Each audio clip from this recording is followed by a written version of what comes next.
Hello there, and welcome to Join the Anarchy, the interactive improvised Shadowrun Anarchy actual play, live on Twitch TV.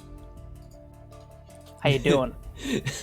I'm doing great. Yeah, were you talking to me or everyone else? I'm talking to everybody, Bobby. Not everything is about you. Now, regular viewers the part of where the show. I leave you hanging. Sorry.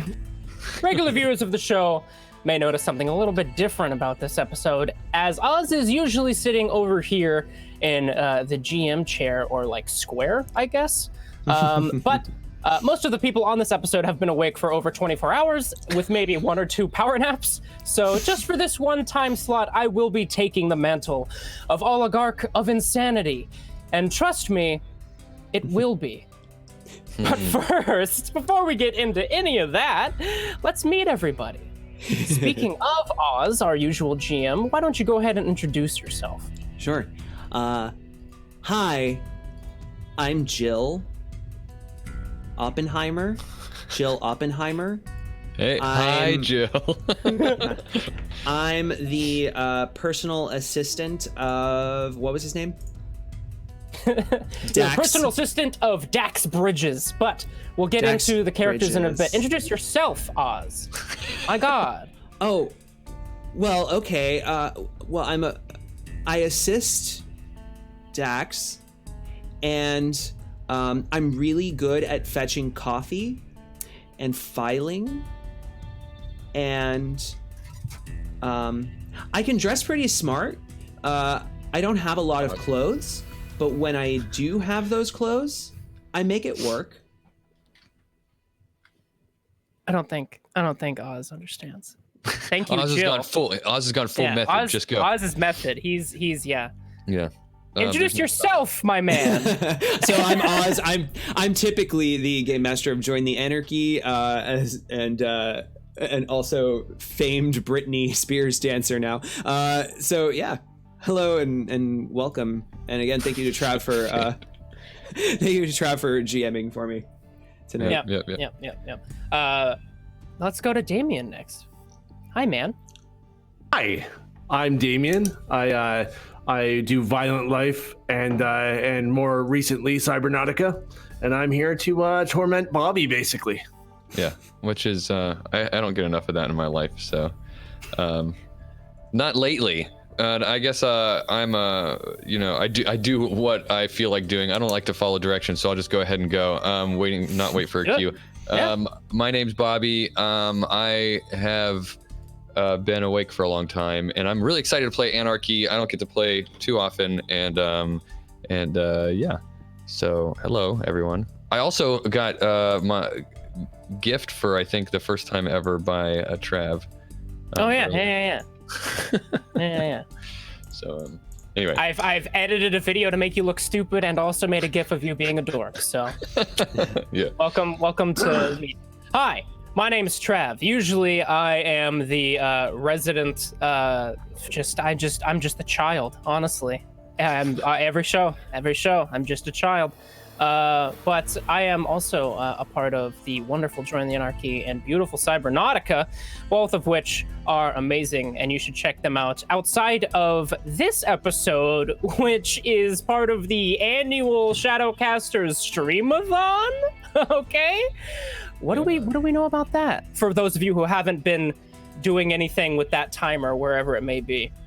Well, we are getting close to the end, relatively close to the end of our summer fundraiser, and the sort of like pinnacle finale of that is this 36-hour streamathon that we're doing. We're raising money to keep the Shadowcasters Network going for another year, and $4,000 was our goal to just keep the lights on, and we have met that goal, and that's amazing. But this year we were prepared and had some stretch goals in mind that for things that we were like, hey, wouldn't it be great if we could get these things done? And we're working on our first of those for $4,500. We're at $4,430 right now. $70 to go to get the website to be no longer a terrible piece of shit. Can't wait. So you guys can help relieve my guilt of being the person who built the website and then left it to rot by getting us $70 more so that we can get that taken care of by someone much more capable than I was. Hey, cool. I noticed today that if you go to the website and go to the fundraiser thing, and if you click on like the words contribute to the raffle, you're okay. But if you click on the picture, it will literally take you to last year's fundraiser. That doesn't make any sense. Yeah. Absolutely. Yeah. That's wonderful. Oh, are you talking about on the website? Yeah, on the website. Your piece of shit website, Just don't go to the website, guys. There's a reason that I've been dropping the fundraiser link directly into the chat. Speaking of technical difficulties, it wouldn't be a Join the Anarchy episode without them. Just so everybody is aware, apparently the plugins behind my computer for the wall are totally fucked. So if I disappear for like 10 seconds, you'll know what happened. And I apologize for that because, that's going to be great if that happens when we're doing something. But fingers crossed it doesn't. It's already happened once today. So hopefully the gremlins are sated, but you know they aren't ever. Never. So. Well, you guys, do you wanna start up?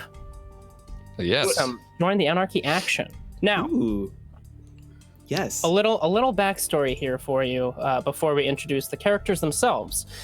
This is a bit more west than we usually are in our Join the Anarchy episodes. Let me play a nice little tune here for you guys. Welcome to the Tier Tangier region of Eugene, Oregon. This is a wonderful forested sort of area, main populace being elves. And you are all employees at a Horizon Group building that actually hasn't been here for today being the 1-year anniversary of this building's existence. It's very small compared to most buildings. It's only about 30 floors. But this has taken almost 20 years to pop up in the Tier Tangier region, especially since Horizon really likes to stroke themselves about being allied with the Tier Tangier.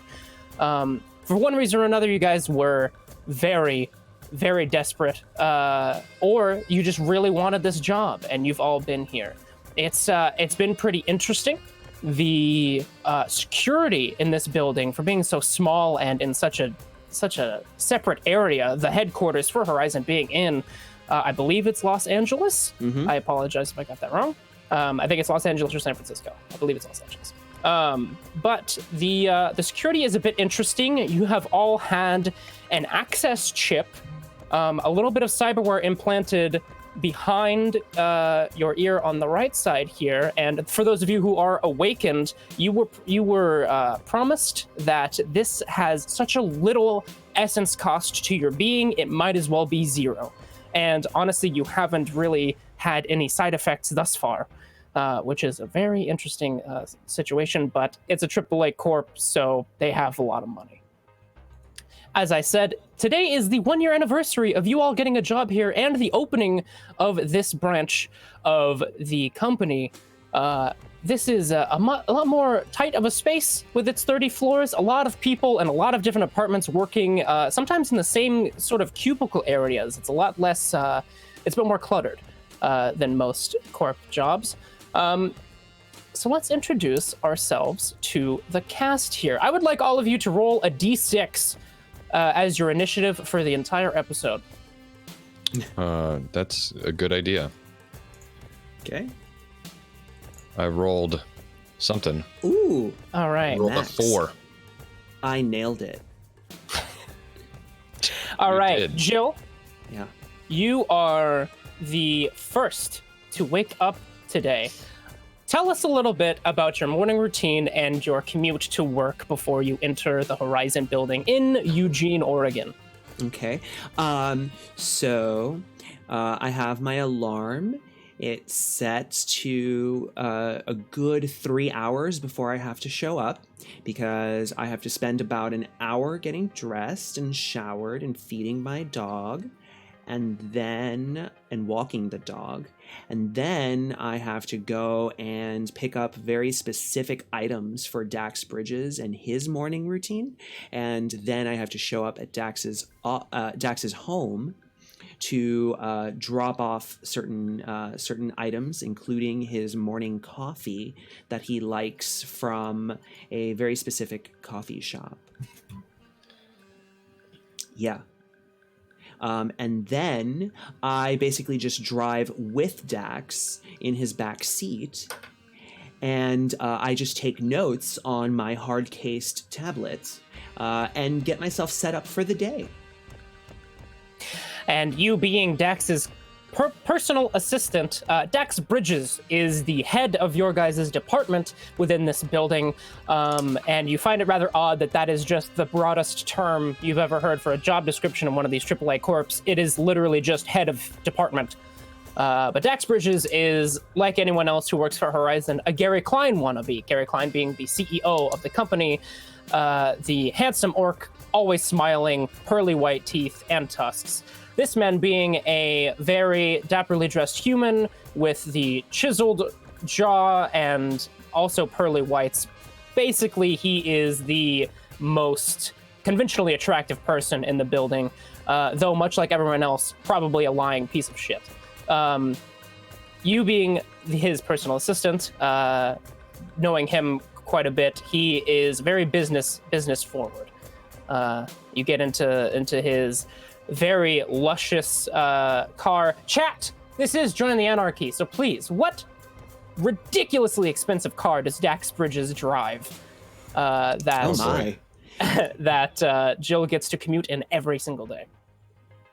Ooh.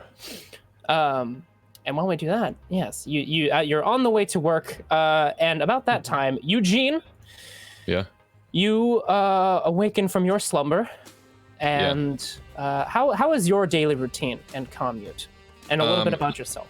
Yeah, Eugene may have woken up second, but it was certainly he woke up exactly when he intended to wake up. He woke up, his alarm goes off. He doesn't snooze his alarm at all, and he sits right up and wipes the sleep out of his eyes and gets right to business. Starts the shower. His clothes have been laid out on the bathroom counter before the night before, and he brushes his teeth while the water warms up, steps inside approximately a minute and a half after doing that, and takes a shower. And once he gets out, he dries off, gets dressed, goes downstairs, pops a bagel into the toaster, and then gets his morning coffee brewed. Once that pops out, he smears a little bit of salmon cream cheese on it, and then drinks a tall glass of grapefruit juice. And this is his routine every morning. He steps outside after he's dressed, grabs his briefcase, makes sure that the lapels of his jacket are straightened, and then walks to his car. And removes. This happens every morning. Removes the spider that has made a spider web between the rear view mirror and the front door, carefully putting it on the bush next to his car, and then gets in and drives to work, listening to his motivational speaking tapes. Amazing contrast as we get to Hank. It's another day. You wake up, you have to go to work. I haven't been to work in 3 days, not because I'm on vacation or have actually had days off. I just didn't go. So I get up, scratch my nuts, look around my room for some clothes, see a crumpled up, dirty dress shirt, put that on, put a tie on really poorly, get my pants on, go out to the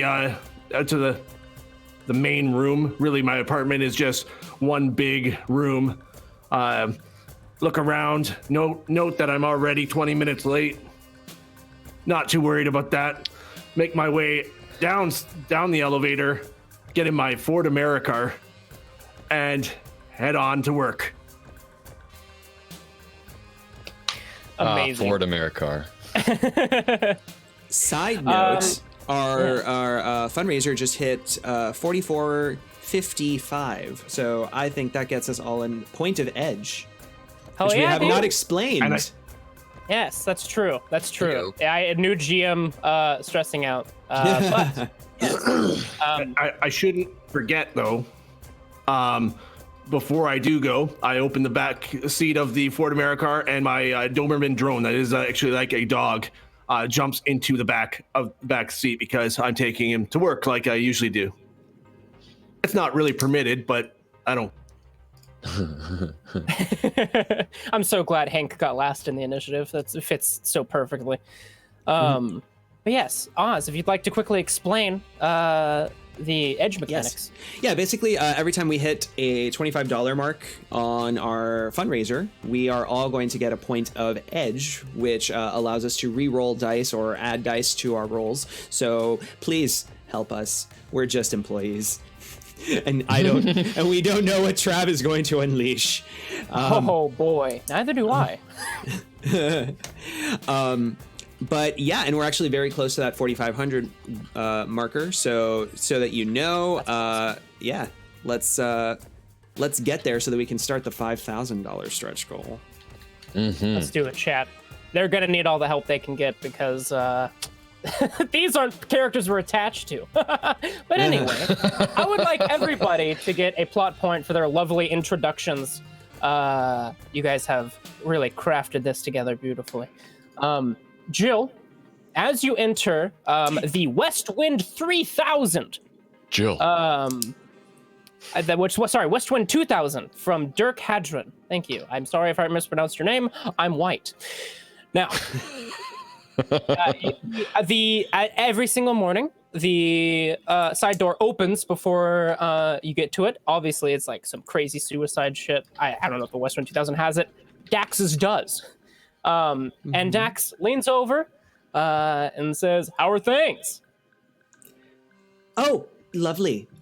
Here's your no foam macchiato, and here's a lint roller. 1 second. Srub. There you go. It was awkward. All right. Thank you, Jill. All right. Well, great. Let's get our day started. Yeah. Absolutely. And All right. the door closes behind you, and he speeds off, going exactly the speed limit. You guys, so you are the first to arrive, Jill. You guys step out and head towards the Horizon building.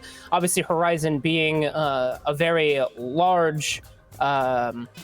They're well known for all of their PR and their media and advertising. They just have their hands in everything. The building, even though it's only 30 floors, is just immaculate. It's kept pristine, and the giant logo on the front looks just like it did a year ago. And Gary Klein walks in with his oozing charisma. And he opens the door for you. And says, Dax Bridges. Dax Bridges? Who did I say? I almost got starstruck. Gary Klein is my hero. Gary Klein. Yes. Well, sometimes in Dax Bridges you see a bit of Gary Klein. Well, we like to have lots of conversations about why Gary Klein is so amazing. So. And they usually happen right at the door, because right behind the front desk is a giant portrait of Gary himself. Yes, which fills me with pride and joy every time that I walk in and see it. And I always make sure to walk about 2 steps behind Dax Bridges. I just basically follow as tightly as possible, struggling to keep up in my portly stature and heels. But clack, clack, clack, and trying to ensure that I fiddle with all of the different to-do lists for Mr. Bridges' day. And Dax enters and walks past the security desk, as you always do, and he raises his coffee to the man at the front desk and says, "How are things, Frank?" And Frank's like, "Oh, you know, Mr. Bridges, always moving forward." And all right, it's good to hear it. And you guys pile into the elevator. This is when Eugene arrives.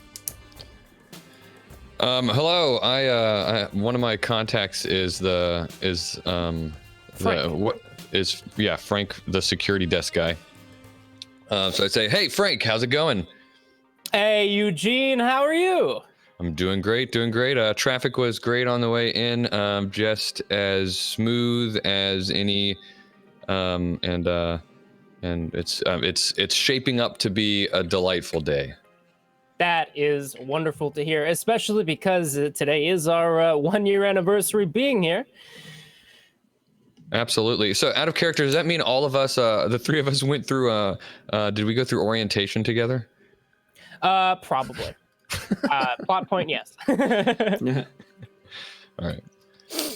Yes, you guys all do work in the same structure together. As I said, you may work different departments for different people, but you're all sort of clumped together, and you are all on the 20th floor of the building. Right. And so this is all sort of you just happenstance with traffic. You guys all actually sort of pile into the elevator together. As you enter, Hank, you arrive to the building. All right, I walk in through the front door. I forgot my badge at home, and I'm not remorseful. I stand in front of the desk, just staring at the person across from me. My drone behind me. Hello, Mr. Willem. I just keep staring into his eyes. I turn back around as we're waiting for the desk, and I have, I'm sure, done this several times before. I say, Frank, don't worry about it. I'll sign him in. Give him a visitor badge. Hey, how's it going? It's going great.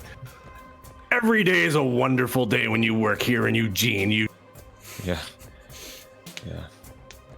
You've told that joke several times before,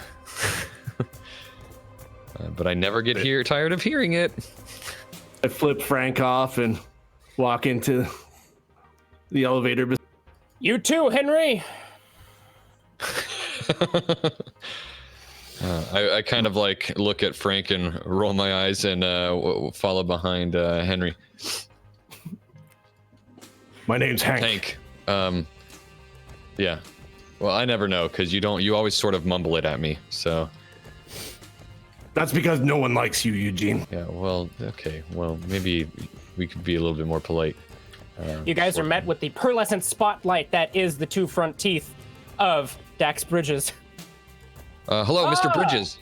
Hank, Eugene, how are things? Doing great. Jill? And I nod to Jill. Mm-hmm. Go fuck yourself, Dak, or whatever. Eugene laughs nervously to break the tension from the rude, what he perceives as incredible rudeness. He goes, "Oh, so funny." Jill I'm a real joker. Whatever. Jill just stares blankly.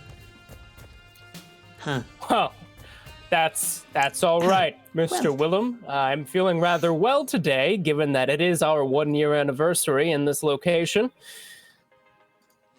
Well, go team.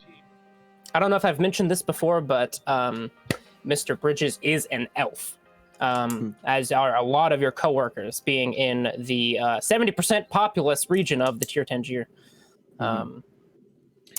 So he's, he gives Hank, even though Hank tries his damnedest to piss off everybody, Horizon is probably the wrong place to do it because they just keep returning smiles.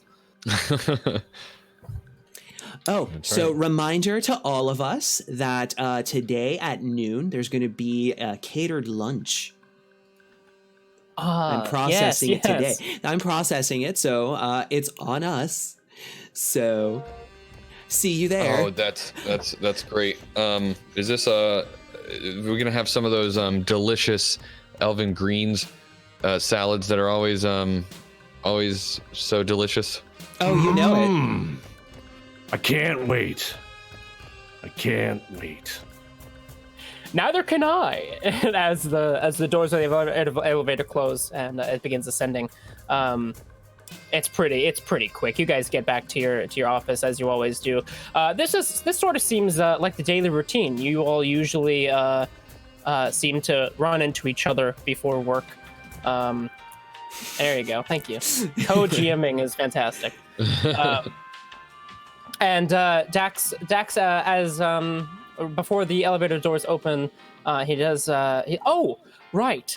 Just so you all know, today is the very first annual report of. Wow, Trav just had a brain fart. How you guys are doing. We're all gonna check in on Our review, sir. your performance. The performance report, the review. Yes, thank you, Jill. I'm sorry. Today is just overwhelming. I'm so excited for all of the new opportunities Horizon is going to be offering all of us. Jill has a very smug smile that she was able to assist Dax Bridges in sounding more intelligent, and so she just does one of those like. Dex will remember that. What do you mean, new opportunities? Oh, well, if your performance is exemplary, as is most here at Horizon Eugene, you will most likely be in line for some sort of promotion. I sure as fuck hope not. Oh, thank you. The doors open up, and Dax, after you, just to everybody. Thank you, sir. And I go. For you, I wait in the dipshits. elevator. I'm always in lockstep with behind Mr. Bridges. Yeah, and he will continue on, and he greets every single person. Bill, how are things? Oh, Camila, how are things? Hey there, Kyle. Nice to see you. How are things? It's just the same shit every single day. But you guys make your ways to your cubicles. Jill. Oh well, Jill, you're accompanying Dax. Eugene. How is your cubicle? What is your little personal space looking like here? There's not a lot on Eugene's desk because he sort of lives by the ethos that a cluttered desk is a cluttered mind, and so he's got his little pencil holder there and a stapler right next to it, and he's never used the stapler, but it just seems like the type of thing that you have at a desk, you know. He's his work terminal is there, and then hanging on the wall is one of those little inspirational posters of a cat hanging on a rope, and there's another sign behind him on the inside that says please sit, because there's like a chair pushed up against the behind him against the wall of the cubicle entrance. And there's a paper sign that, or some sort of an AR sign that was up on the cubicle that points down at the chair and says, "Please sit, and please sit here if I'm on the phone." Gotcha. And you're directly seated next to Camila, who works in marketing. You know Camila, being one of your contacts, and she gives you a curt nod. Eugene, it's nice to see you. Hello, Camila. How's it going? Oh, another day. Not just another day. It's a 1-year anniversary of our time here. Is that today? Time does sure fly, doesn't it? Yes, it does. But I'm sure that. Oh, hey, do you have that report that needs to be in today? You know, the annual reviews are coming in today, and certainly. Right. That report, the cost benefit quarterly projection is going to be needed in order to factor into those reviews. Get a plot point for that just bunch of words you just said there.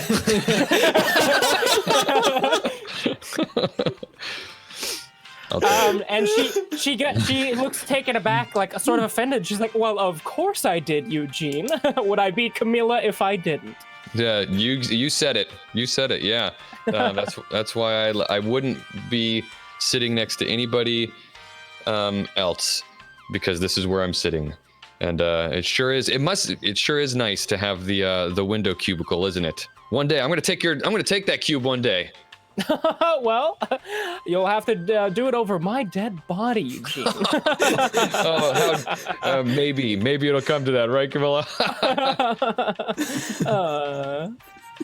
And then Hank, you find your space How was that? I go walking past Eugene's desk and I flick that inspirational poster off of his wall, the one with the cat, and I find my desk, which the entire desk is covered in dust because I actually don't really know what my desk job is. I don't really know what I do here. Either way, I'm not sitting at a dusty desk. So I walk past my desk, look into the offices to see an empty one, and I go in and sit down at my new desk. And you sit I take the initiative. You sit down right next to Kyle. You know Kyle. He's pretty down to earth. And if you didn't hate everyone here, you might actually like him a little bit. But Kyle kind of just gives you one of those nods. He knows you, and he doesn't really smile. He's just like, Hank, how's it going? Kyle, it's going like shit. Yeah, well, I don't know what I expected. Especially since, and then someone comes up, Kyle, and he's like, yes, how's it going? And they have a short conversation, like, of course. And then he looks back to you. Yeah, same old. That was some fake dreck. Why don't you just tell them exactly what you feel? Oh, because then I'd be taking your job. Yeah, and you have a seat. Of course, Jill, you are seated inside of Dax Bridges' office. It's actually there's all the cubes, and through the glass window wall with the door, it opens up, and there's just a very large desk, and you have your own as well. He goes and sets down all of his things, and he says, "Well, Jill, I will be." Getting to those reviews here soon, so just collect what you need, and I will meet you over in the review offices. Oh, sounds wonderful. I'll go ahead and make sure to have the catered lunch, all prepped and ready to go before our meeting. Wonderful. Okay. And he walks on out. And every time that motherfucker smiles, you might as well have heard a ding. I can hear the bells. You don't know if that's something planted in your little chip there that makes that happen, but as he heads off, you guys are now starting your next work day here at Horizon. A lot of different jobs, a lot of things all over the place. A lot of people here. You've gotten to know quite a few of them, this being a smaller office, so you almost know everyone by name, unless you're Hank, who couldn't give less of a shit. Jill is going to take this opportunity early in the morning now that everyone has arrived, but not too early, but just enough for everyone to come in. And she's going to just click-clack down the office, and she's going to start over in Hank's desk and says, "Hey, Hank, I was just stopping by to see if you had any food allergies for today's catered lunch." One second. I left my dog over at my other desk, and I call the rat dog over. And this ugly, cobbled together dog drone comes over and coils itself around at my feet. Oh. What was that? Did you get special regulation to have him here? That's so cute. What? I don't know what that. It's adorable. So what were you asking? If you had any food allergies.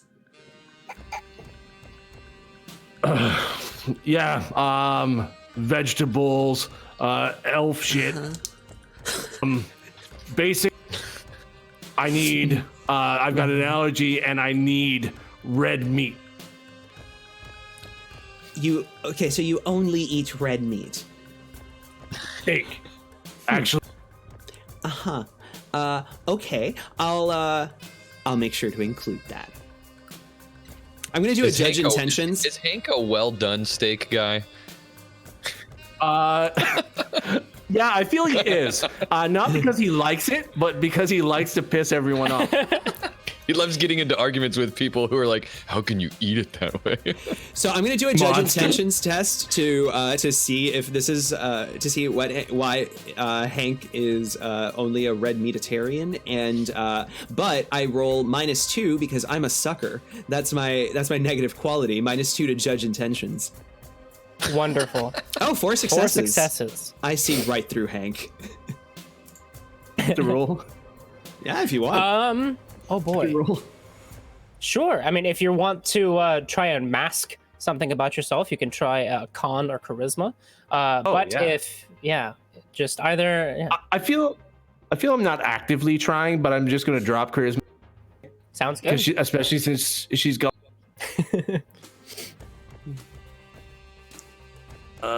If my computer.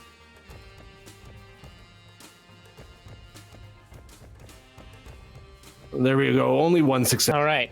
Yeah. Jill can read him like an open book. What does she see when she judges the intention of your diet?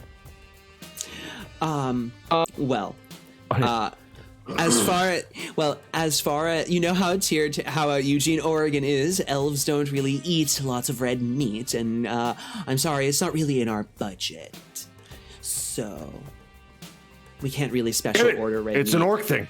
I'm sure you guys don't like orcs. I'm sure you'll live just fine. You could stand to lose some weight. Wait. And I move on to the next person. Eugene. Yes, Jill. Do you have any food allergies? No, I don't think I do. Not that I'm aware of, anyway. And you know what? Quite frankly, I love everything that is always. Camilla, do you have any food allergies? Well, just some peanuts, I think, would be the only. And I don't really like the round tomatoes and anything soy. I can only have in small doses. Oh, well, that's okay. Noted. Sure. Okay. Thank you so much, Jill. What the frig? Classic Camila. And Jill just walks by doing her thing. Down, everybody. Yeah, you get a lot of just Horizon hospitality. And yeah, so the day sort of lulls by. Everyone just normal. Everyone's mentioning the anniversary as if it means anything. Sorry, I'm turning into Hank. Now, about an hour into your shift, you all get and it's sort of an AR pop up. You hear Dax Bridges say, "Well, everyone, as you are aware, this is the 1-year anniversary of the location here in Eugene. I just wanted to say thank you all for your amazing work up to this day. I have a special little surprise for you here, a special message just for you from Gary Klein himself." And it beams to, it switches over, and you see the orc form of Gary Klein. Gary! It's Gary! Yeah, everyone is sort of taken aback. This is the most celebrity you could get. This is Keanu at E3. I cannot believe that Dax kept this from me. He's so good at he's so good. Gary Klein gives everyone a smile, and he says, "Hello, everyone, over at the Eugene division of Horizon. It is so wonderful to see that this little building of ours could have so much heart. I am absolutely floored by all the support we've received here, and to be able to put it in our very own tier Tangier region is astounding. I just want you all to know that I am looking forward to hearing about the reviews from all you wonderful people, and those will be happening here shortly. So I hope that you've all brought your wonderful Horizon smiles." Wow. This is the fucking day! This is the day! Wow. Gary Klein, it's like he's talking to me. Jill Review day is a Oppenheimer. really big deal. Kyle's next to Hank, like, "What the fuck's your problem?" The day I get fired. What? Yeah, this is the day. I've been working really hard for this. Okay, dude, that's cool. Well, I hope you get what you want. No Me money? too. Way more time to play video games and do deep weed. That's true. Hey, are you carrying, by the way? And it'll cut to cut to the offices. Dax will say, "It is so wonderful that Gary himself has decided, or Mr. Klein himself has given us all a personal message.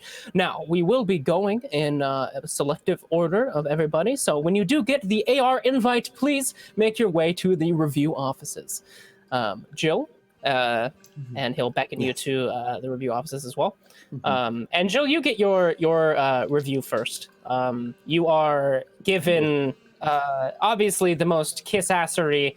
Your performance is exemplary. You are you are a requirement for this location, and Dax is absolutely dependent on you, and you have his eternal gratitude. Oh, it's so lovely to hear that, and that this is going to go to Gary Klein himself. I just... Take your time. Take your time, Jill. No, I understand. It's okay. I have it all together. Don't worry. And that's why I like you, Jill. Always thinking forward. Some other people get called in. I give Dax Bridges a plus on his hip score. Yeah. And I also remember to give Hank a minus on his hip score. So everybody, some people file in. Eugene, you get called in to the review offices. Hello, sir. Hello, Eugene. How is today treating you? It's treating me very well. I sit down and I have my AR notepad already out with notes on it, ready to take notes and on my review. That is what I like to see, Eugene. A man of action, a man of initiative. You, sir, have been very impressive. Now, don't think that it hasn't been noticed by the higher-ups. Well, that's really great to hear. That's if I'm being honest, I've got my eyes set on that promotion, right? So I'm doing everything I can. Keep this up and you might just take my spot. I couldn't be so presumptuous. So humble as always, Eugene. Yeah, in fact, I know you're saying such great things about me, but there's always room for improvement. I've got some of the benchmark goals that I was set to get with at the beginning of the year and during our midterm review. I'd like to get some notes on how far I've come with that, percentage-wise. Maybe what areas for improvement I can have, stuff like that. Absolutely. Jill, I know that you have prepared some things ahead of time for this, so why don't you help Eugene out with that? Sure. So, according to your hip score, you are ranking relatively average. It seems that perhaps maybe you're not going the extra mile with your fellow coworkers. So I think we think that number one is to smile more. Be further presentable, and come to more company gatherings with more of a can-do attitude, and maybe don't bring macaroni salad to the luncheons. That's a thing. Like, it's hard for me to make friends sometimes because there's so many elvish extracurricular groups that are for their reasons that they have exclusively, and being a human, I find a little bit difficult. A lot of these esoteric groups, I'm so focused on my job, I don't have so much time for hobbies. But smiling more, that's a great. So what you're saying is that you have a lower tolerance towards those of elven certainly, I don't have lower tolerance for anybody. I think everybody's great. I'm just, Joe is taking notes right now. And it's like basically signing up requires elvish sensitivity training. I think,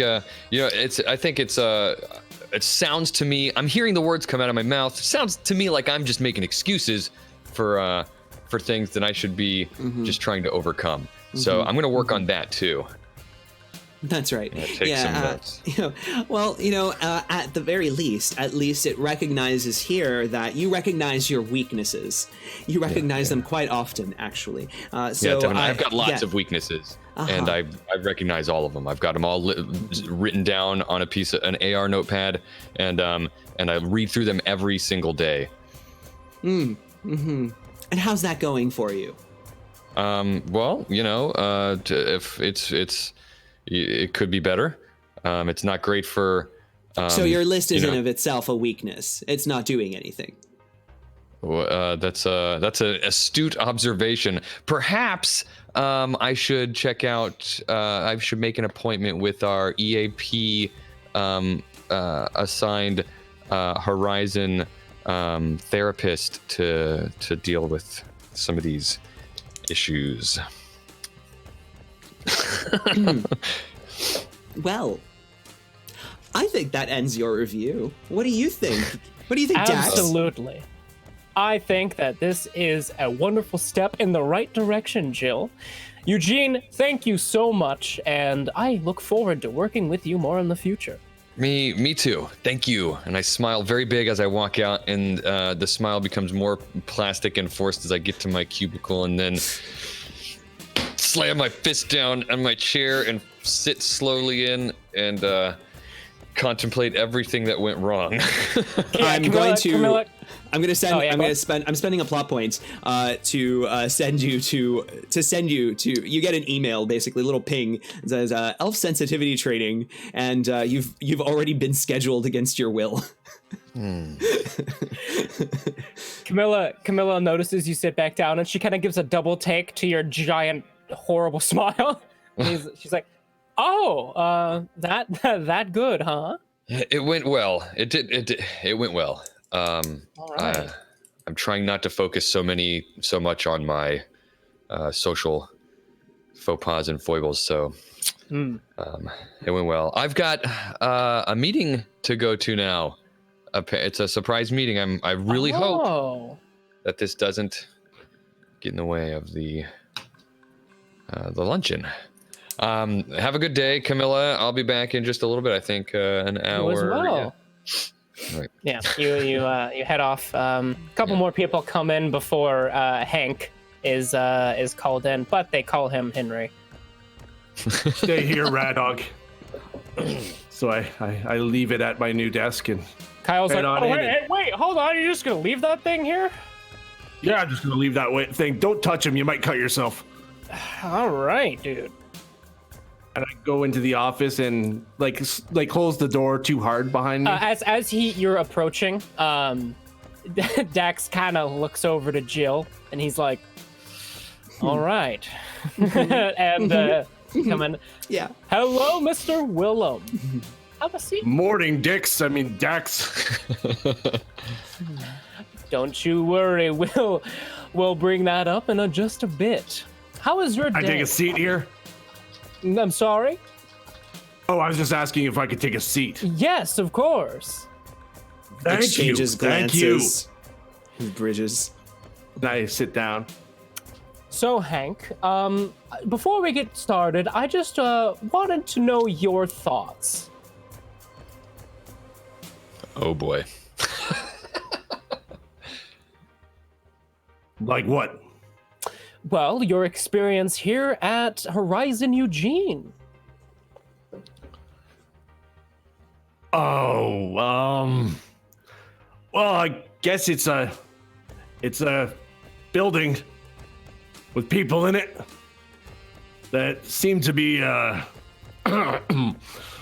working hard, but you know what? I walk around here all day and I don't think anybody's actually working. Because I'll tell you, I'm not working, so how the hell could they be working? Well, perhaps they like their jobs, Hank. Well, that's weird. Jill, I know you had some things here for Mr. Willem, if you would be so kind. I get nervous at interviews. Yes. All right, so Henry, you are... Hank, you are consistently late, dress like a slob, and don't do anything. Your productivity ratio is almost 0%. And then in addition, your hip score is quite low. So, some I room noticed for you improvement, definitely. Ranking me down because you're a bitch. Now, remember the sensitivity training from the last month? I just and the think month it's before harassment, that. Mr. Dex. You think calling Jill a bitch is harassment? No. He's constantly down-ranking me like a bitch. Right. I Hey, only call do her a it with bitch. reason, such as right now, downrank. That is a rough one, Hank. But look, Hank, despite your attempts, I do like you. The deep down part of you that knows he can be an achiever here. Now, you have some room Hold on to 1 second. improve. Hold on. Whoa. And I downrank Jill. Well, Continue. of course, Mr. Willem. And he proceeds to try and bring some sort of levity, but Hank, this is about as you expected it, except he ends with, well, let's just see how the next year treats you, Mr. Willem. What do you mean? Oh, you can get back to work. What do you... For real? Jill is confused. Yes. Here at Horizon, and he looks at Jill, and he's like, we love to give second chances. 1 second. I downvote Dax. You're not authorized to downvote Dax. Damn it! I try every day. You've been timed out. I'm so upset. I just stand right up and I walk out of the office. Have a good day, Mr. Willem. Don't you worry, Jill. I know what I'm doing. I'm going to spend a plot point to say that he passes by me when I'm headed off to sensitivity training, and I see that he's looking so angry. Hank, are you okay? I'm still working here. I guess I'm not okay. Oh, didn't go well, huh? No, it went terribly. Oh, well, you know what? Keep your chin up. And I uprank him on his hip score. I vote him up, and I get the feeling that probably the only reason he's not tanked as low as he is because Eugene does consistently vote him up. The ratio is insane. Yeah. Eugene, you also get a ping. Jill has upvoted you for willingness to improve as the reason. I just like the idea that Eugene. Eugene. Oh, good. It's been a plot I point. constantly in my heads-up display of my AR have that hip score always there, as probably most people who work at Horizon do. Yeah. So I'm constantly Appearances monitoring and that. reputation are paramount, almost as much as the money you receive. But I'll spend a plot point, and Kyle says, "Damn, I didn't get fired, huh?" Look, I I'm pick sure my they chair try up and I throw it across the office. didn't get fired. Well, you know what? If you can't get fired, I think they're probably just trying to keep everybody around. You know, they may be failing, but I mean, if you didn't get fired, I don't think anybody will. And you hear from the review offices, Jake, hi there. Well, we did notice that you didn't fill the copier with paper last week, so I am sorry, but we are going to have to let you go. What the fuck? What? I swear I filled that thing with copy paper. I know, Jake. I know. Frank, can you get a copy here to escort Jake out of the building? Yeah. Jake's just like, what the fuck, dude? I smile every day. And yeah, he starts to storm off. And that But do being you the last smile review, with a smile on the inside? Yes, of course. Yeah. Dax turns to you, Jill, and says, well, I think that did make for a good round of reviews for our first year. And as he is speaking, he is cut off by an AR display that that catches everybody by surprise.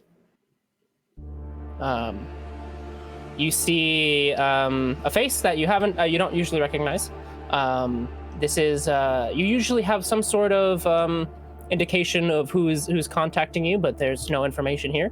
It's just a figure with a very, very white, almost porcelain face, who is looking at everybody. Has a very neutral sort of expression. And the voice speaks and says, hello, everyone. Though who I am is none of your concern, you may call me Mix Dawkins. I'd feel obligated to congratulate you all on your first year here at Horizon Eugene. Thankfully, Mr. Klein has already done so, and I'd like to keep to business. You've all been lucky enough to find employment opportunity and keep yourself employed through your entire first year. Some of you may seek additional opportunity that allows you to rise through the ranks and become more. I've come to you with such opportunity. It's quite simple. In a moment, you'll all receive the name of one of your fellow employees. Each of you will have a name, and each of you will be a name. Eliminate the quarry you've been given, and opportunity will find its way to you.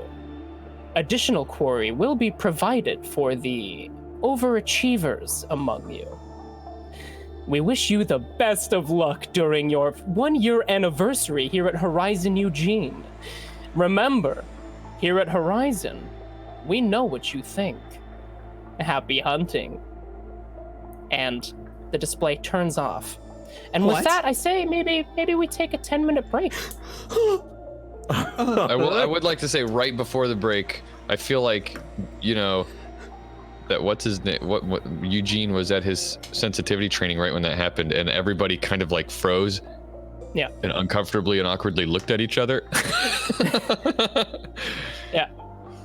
Yeah, there's a display up in front of you that shows all the derogatory names that have been heard through the office and that need to be culled. It's like, you may not think it, but and then it turns on. And yeah, with that, well, Kyle, everyone's very quiet. There's a very shimmering, very cold quietness. And then the voice from the back of the office from Kyle, what the fuck? and then we'll go to break. That's great. I feel like we're doing well. We're our first hour of the show is down. We got 2 hours left at $35 to go until we hit our $4,500 stretch goal. So let's do it. Let's have that before we get the break back. Yeah. So we'll get back for the break. Boom. All right, everybody, stay tuned. We're gonna do a 5-minute break. A quick one. Sure. Yeah. Quicken. Yeah, let's do All 5 right. minutes. All right, stay tuned.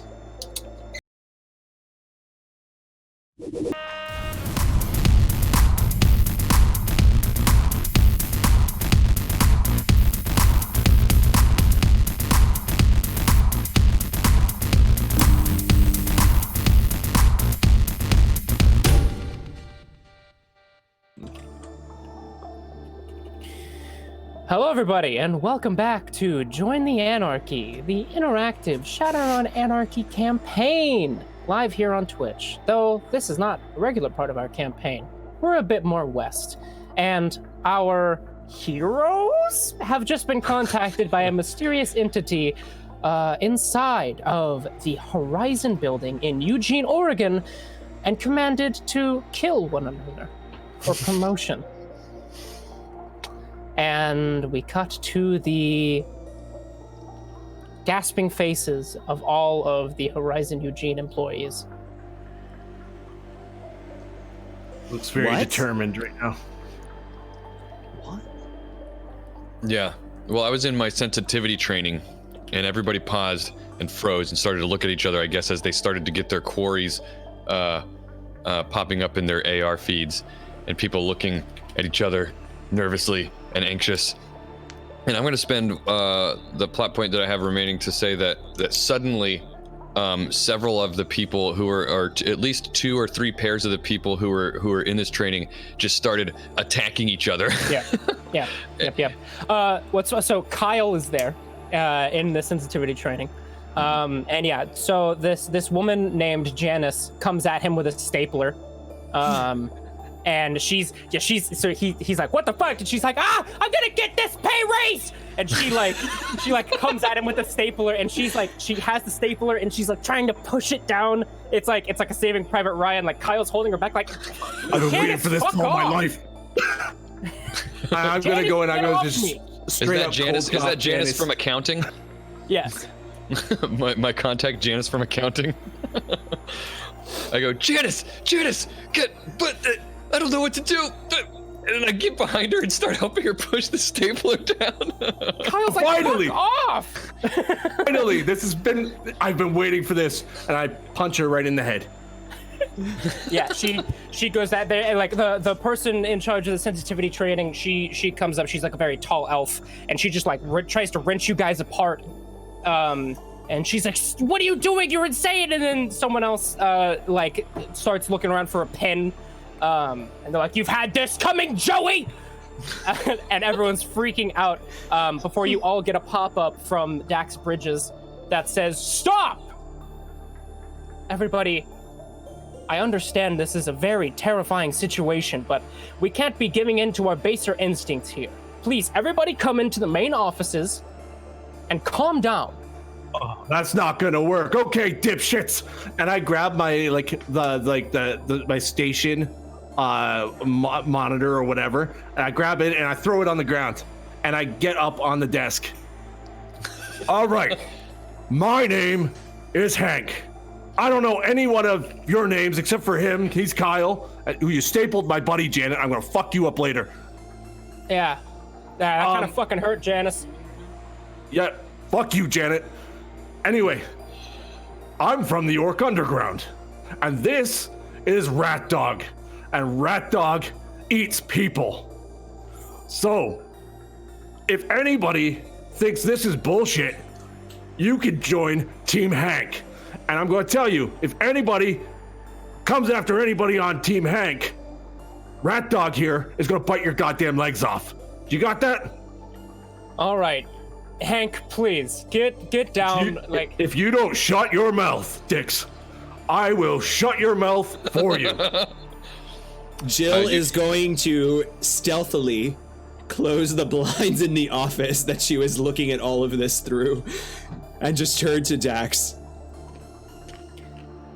It's all right. Don't you worry. We'll figure something out. Okay? Yeah, we're I'm not going. Nobody is there. going to get hurt here. All right?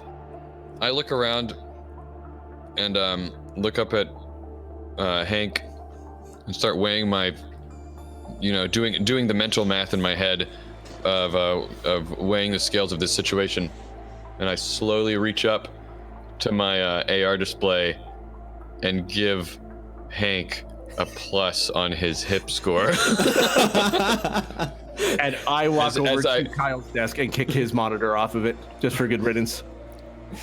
And then I walk over to my desk and climb up it slowly, and I don't really kick my monitor, but like slowly push my foot against my monitor and just like nudge it off the desk as I'm slowly falling into the idea that maybe it's safest for me right now to be with Hank. Eugene, think about your review scores. And as he finishes that sentence, whoop, whoop, whoop, whoop, everyone gets a name.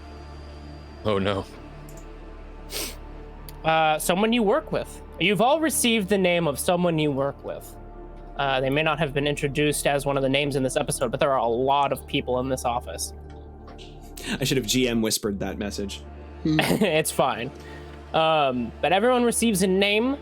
And Kyle looks at his, and he's like, Yeah, right, dude. You see the size of the dog? And he like gets up on the desk with Hank, and he's like, "Yeah, fuck you, Orc Underground," or whatever. Yeah. Look at Jill's goddamn face over there. I'm behind blinds. You don't know me. You don't know where I am. I am hiding in this office. I did one of these. All right, I don't know where Jill went. I'm sure she's disgusted. Disappeared. She's disgusted with everything. All right, look, please, everybody, calm down. Hank, I understand. All right, it's a tense situation, but as long as nobody attacks one another, everything will be fine. Now, Greg, if you could, please accompany me. I need to find out what's going on here. It looked to me like that was in one of our top floor offices, and I will get to the bottom of whoever this is. This is nothing but some sick prank by someone who didn't get a good review score. Hey, Greg, what if he got your name? What if? Please do not listen to Hank. Fear-mongering management really sucks. Is not what we need right now. And Greg is like, If Greg.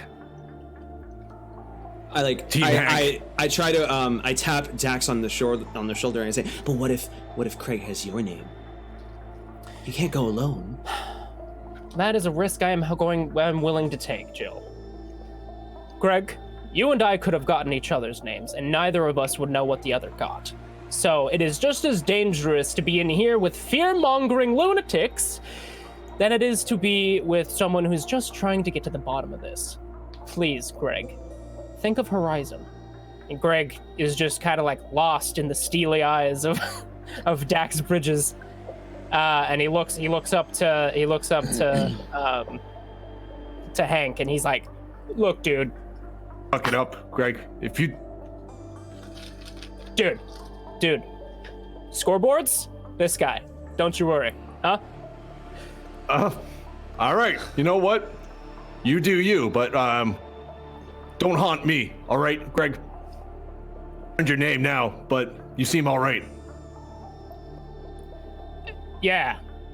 All right, and Dax is all right. Please, everybody, remain calm. Hank, please don't do anything stupid. All right. And never done anything stupid in my life, dipshit. He heads off with Greg. Jill wants to come along. She's still in lockstep with him. Jill, I need you to stay here. I need you to take control of the situation. I'm not going to leave you. I'm your assistant. And Jill, you're integral. I have separation anxiety. To keeping this place together. No. You're not anybody's assistant anymore, Jill. We get up the other side of this, you'll have your own. Really? It's not suspicious at all, eh, Greg? He goes everywhere with that bitch. Fine. Coffees in the morning. Bill? Together. If you would like to come along as well, just to make sure that I am outnumbered, then I will take that risk as well.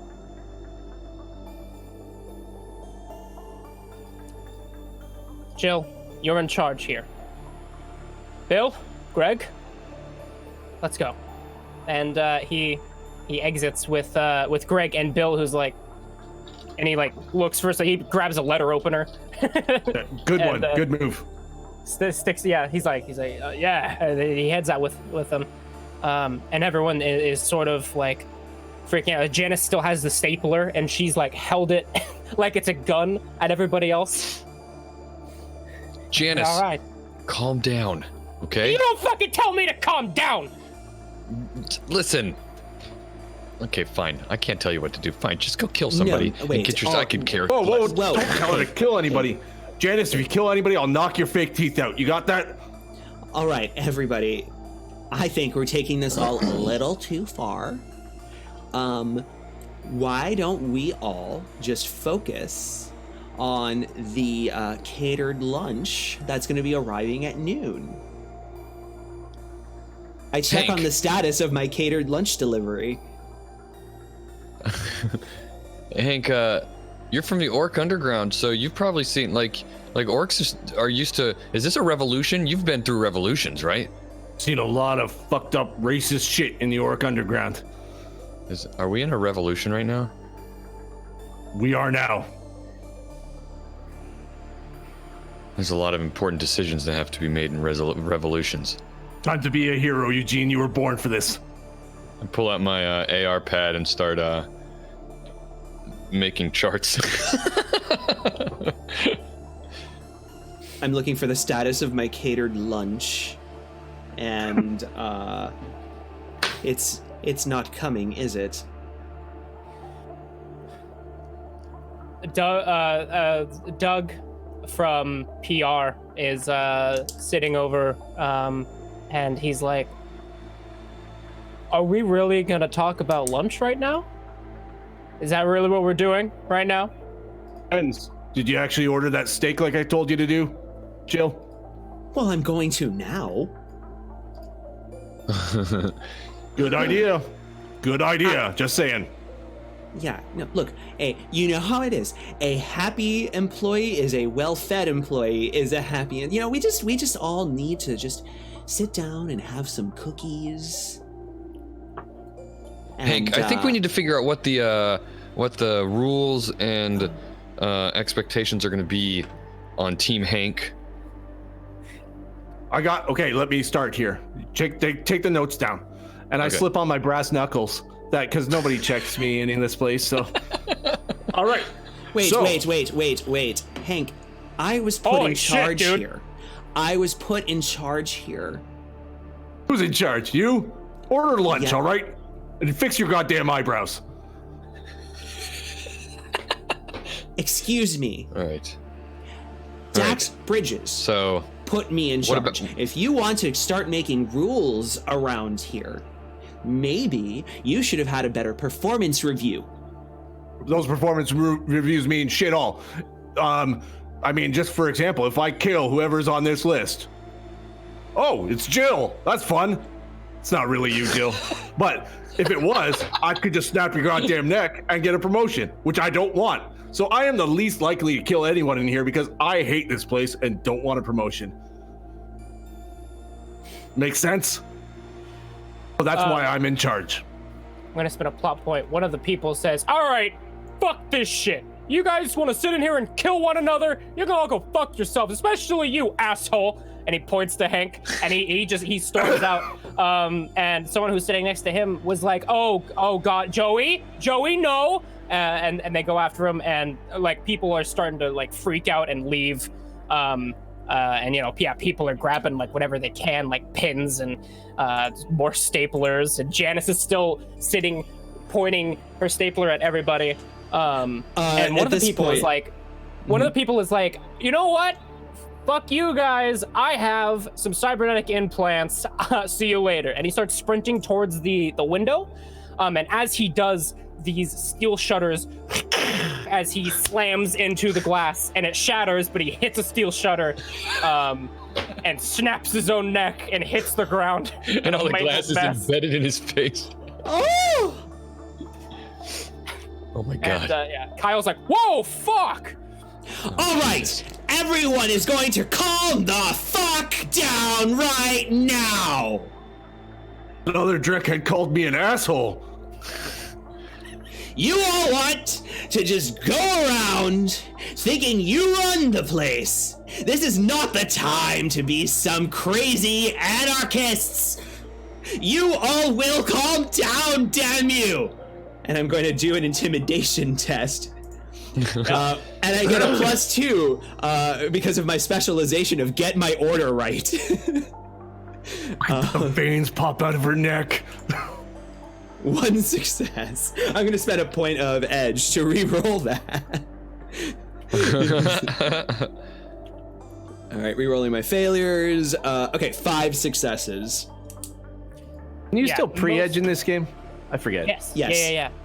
It'll add a die to your pool, and it'll make 4s do the successes. Jill screams at everybody, and a lot of the people who are left are just like, "Whoa." All right. Even Hank is taken aback by that one. I don't care if we all need to sit in front of an empty table and pretend we're having lunch. We are going to sit the fuck down until we get some answers. Really serious about this lunch thing. Eugene I spent has a lot pulled of up time on that lunch. Eugene has Googled on his AR pad crisis psychology. And he's reading it right now and trying to study up on how to how to handle a crisis. Yeah, a lot of people start to sit down when Jill starts screaming, but like it's not just, it's like they're like no really, like this is, we should all be, you know, receptive. We need to figure this out because this is really scary, and they're all kind of like sitting down. Yeah, we're all going to. We should have said that eyebrows shit. Jill leads. Yeah, I know you've pissed her off. Jill leads the team, always constantly checking over her shoulder, into the large conference room where we were going to have our lunch. All right, everyone's gonna have a seat, and we're all just going to sit.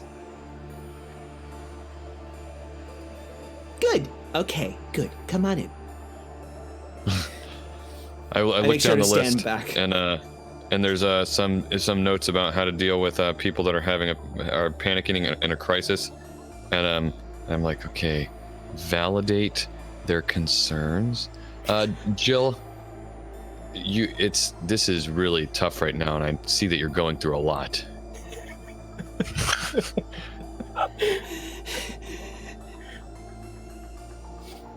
Eugene. All right. For sensitivity training. Look, he makes a check mark next to that item on the list. Eugene, I've been working so hard at this company for the past year for a promotion the right way, and then they want to pull a prank on us like this. Do you know how that feels? It's tough. I know. We're gonna. He reads the next thing. Reassure a positive outcome. But you know what? We're gonna, regardless of what happens, I think a strong-willed person like yourself is probably gonna make it through. Wait, right. You guys still think this is a prank? Well, it has to be. You were cutting out again. You should. Were you having success with leaving and rejoining last time, Oz? Am I lagging? Like, am I just, you can't hear me at all? Yeah, it'll just mute sometimes. Yeah, it just can't hear you. That's all. It doesn't really do anything. Okay. That seems to be a general constant via Discord. Yeah. Yeah, Kyle's like, dude, Clark fucking died. Did you not watch Clark just die? Like, that was his own fault? Put a tarp on him or something. His body's right there. And let's have lunch. Jill, the windows are shuttered, dude. Like, metal on the doors and windows. Well, because obviously our security was compromised. So, again, if we all have eyes on each other, then we can't kill each other. Speaking of security, what about Frank? Frank? Yeah. The security dude. He has a gun? Frank. I call up Frank. You type in, or you go to a contact number and no signal goes out. Oh, Okay, and so if anybody checks into the matrix, you've noticed that the resonance around, or just the matrix space around, seems to stop after the walls of the building. You've been cut off from everyone else. We've been cut off from the outside. Okay, everybody. Look.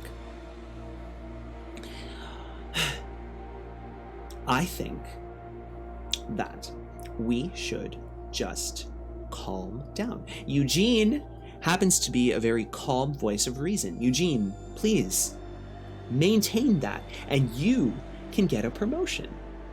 We are going to get promotions the right way. And, you know, if we all just calm, this is obviously a test of our character to ensure that we remain calm and happy at all times. So don't get yourselves fired for falling for the trap. See? I'm gonna try and con the room. Okay. Because I don't even believe this. I'm just trying to... 2 successes. I'm okay with keeping this because I want to see some murder and mayhem. Yeah, everyone kind of looks at Jill and they're like, uh-huh, sure. And what proof do you have to back up the fact that this is just a prank? Especially because someone's dead. And we're cut off. Why would they cut us off? She doesn't know what the fuck's going on. All right, everybody, this is what I'm thinking. Right now, there's always some dipshit that forgets it's gonna be corporate lunch. I'm going to the lunchroom and I'm eating someone else's lunch. Right now, anyone else who wants someone else's lunch, come with me. You know, Jill, he's right. There's a lot of lunches in the fridge. We could just use those to cater lunch. Okay, well, that's an excellent idea. Yeah. Everyone always steals my ideas.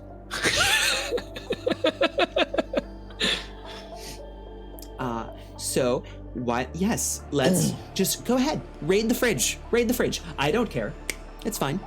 You know, what I was thinking, Jill, is that that you would be a great person to sort of collect all these lunches. That's not happening. Later. Listen, Hank, I'm trying to get her to shut up. Gone. I am a personal... So Hank, I'm not a personal assistant for the entire office. So Hank, you bolt for the fridges? Is that what's going on? Yeah. So as Hank, there's a lot of Anks. As you bolt out, everybody gets another AR display. And the porcelain face pops up again and says, I see that only one casualty, well, that you know of, has taken place in the office. That's rather disappointing. I thought that we had some overachievers with us today. So I'm just going to let you all know on the rest of the rules for this little business excursion. If someone does not die in the next hour, I will kill double the amount of people every hour. So, as seeing how we already have one very overzealous person, next hour is going to be 2. After that will be 4. After that will be 8. And we'll finally see who the real overachievers and Horizon hospitarians are. And this one guy goes, "Hey, fuck you, man. Like, you're not gonna fucking, look at, like, with your little mask, you're not tricking anybody." And they look sort of perplexed, and say, "I'm sorry, what was your name, sir?" He's like, "My name's Chris." "Chris. Lovely to meet you, Chris. Everybody say goodbye to Chris." And Chris is like, "The fuck is he talking?" And then his head implodes on itself. Oh my god. His body slams into the conference table, and implosions usually mean that it's all going inside, but somehow you're all still covered. And Kyle's like, "It's the fucking chips, dude. Oh, fuck, man." Well, you're trying to say Eugene that they didn't hear that installed because when that cortex happened, bombs? Eugene ran after wherever Hank went. Well, yeah, you didn't hear. Yeah, you didn't hear the explosion. You probably heard screaming. We had a big pop. Yeah. But you still see the broadcast, and Mick Stockins says, "Yes, Kyle, that is correct.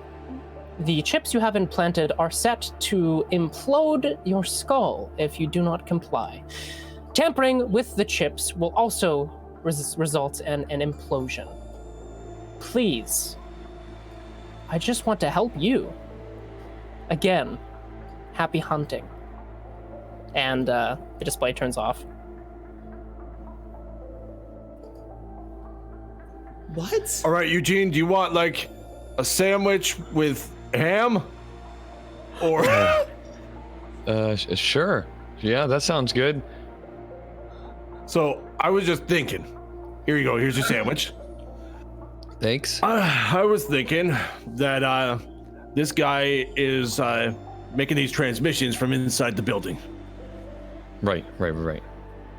because we're cut off from the outside, right? Oh, good. That's really smart. Everyone tells me all the time, Hank, you're smart. You know what we need to do? He said every hour, right? Well, maybe we could get to HR and get some employment records, find out how many people are in this building, and then I could calculate exactly how many hours we have until everybody dies. The hell's HR? We need to find the place where they keep track of all the number of people that work here. Jill, Thinking, Eugene. Jill sheepishly approaches Eugene and Hank, and she taps Hank on the arm. And Ooh, I've got a half a sub. You want Jill? Uh-huh. Jill's covered in brain matter. Jill. It's Jill. Sorry, I couldn't resist. I hope this isn't Chris's blood. I go up to like the napkin She's a sloppy dispenser. Jill. I go up to like the paper towel dispenser, and I like hold my arm like out to like and but it's just very slow and drained of life. And then I just grab the paper towel, rip it, and Thank you for your cleanliness. Boop. Thank you for your cleanliness. Boop. Thank you for your cleanliness. Every time. Jill, it's gonna be okay. We're gonna make it through this. I know this is tough, but I think Hank doesn't want people to die either. All right, unless they're assholes. I think. Yeah, which most people are, but I still don't want them to die. Here, Jill, that's a really annoying thing, and you need more paper towels than that. So I ripped the dispenser off the wall. I do have a 6 strength, so. Please do not. There you go, Jill. No problem. I know it's hard to believe, Jill, but I think that we all have the same goal in mind. We don't like this in my idea hair. that we're all gonna. And I like put my hand on her back and walk her over to the sink and turn it on and start assisting. Don't touch me. Okay, sorry. Listen, whatever you You're in my want. personal space. I'm just saying.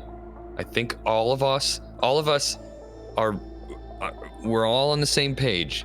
We just have different ways of going about it, and we all want the same thing.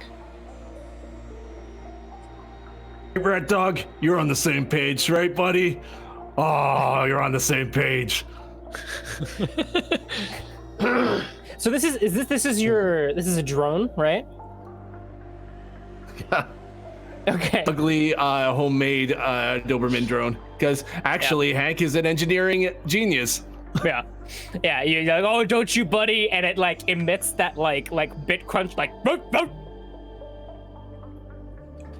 And it like has some sort of, it pretends to be happy. Look, what's the guy's name? Chaz, Dirk. What's our boss's name? Dax. Dix. Dax Bridges. Dax Look. Bridges. Yeah, Dax, Mr. Bridges, he went to go look for this person, and he could be in some serious danger. Hank has an idea of where this person might be. He was also thinking he could be in the same building, and that's what Dax thought too. I think they're onto something. We need to find this person, help Dax. As much as Hank doesn't like him, Hank does recognize that Dax also wants to get rid of this weird white-faced guy. We all want the same. What? All right. So that's what we need to do. We all need to work together and find out where this guy went, where Dax is going. Okay. As the person in charge, I'm okay with this plan. Right, and I wink to Hank. Just go with it.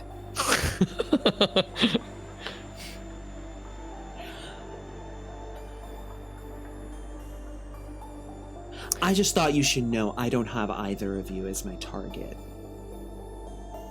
Oh yeah, you guys aren't my target either.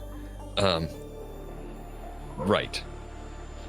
You should know that, and I pull out my comlink and I downvote Jill.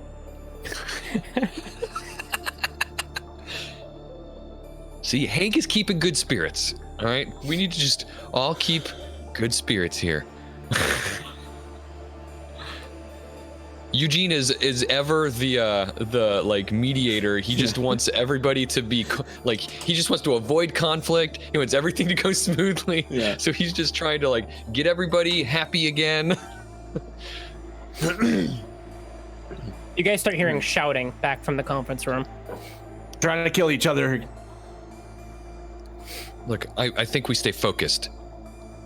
They're all arguing with each other, and they're gonna do what they're gonna do. Yeah, Jill, just upon hearing and seeing that, she looks at everybody's like, well, we should probably go now. She what? What'd you say? We should probably go now. Yeah. So where are you thinking, Hank? What? I don't know. I was just making shit up. HRs?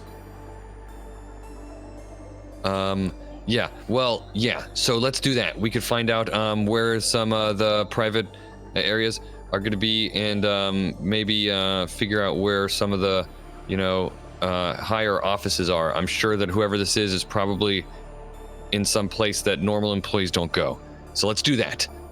All right, let's go. The shouting gets a bit louder and a bit louder before.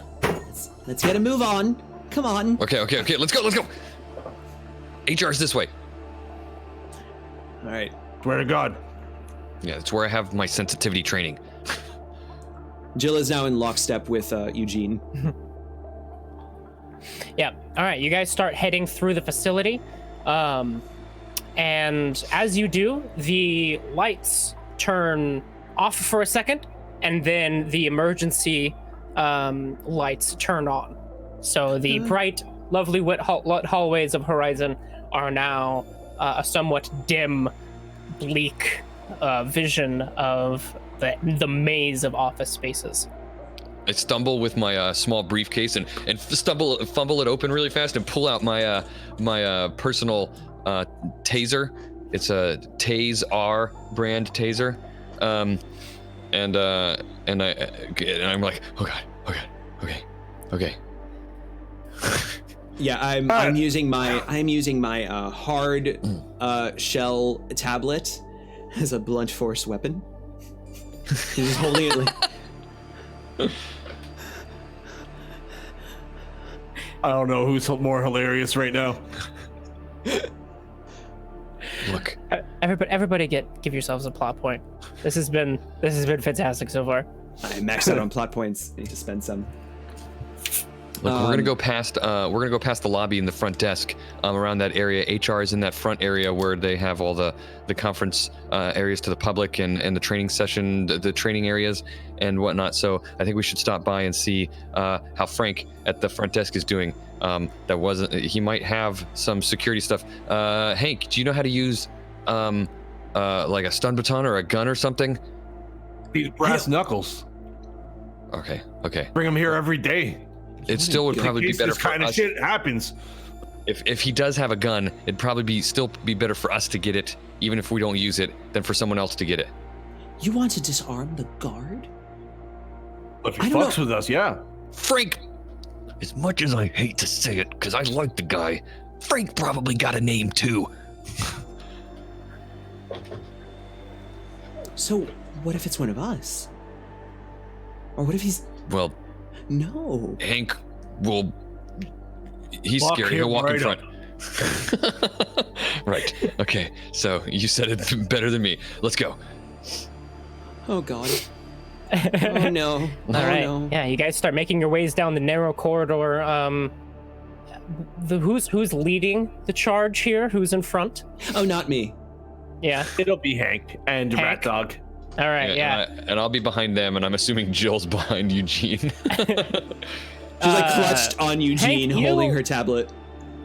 Your stride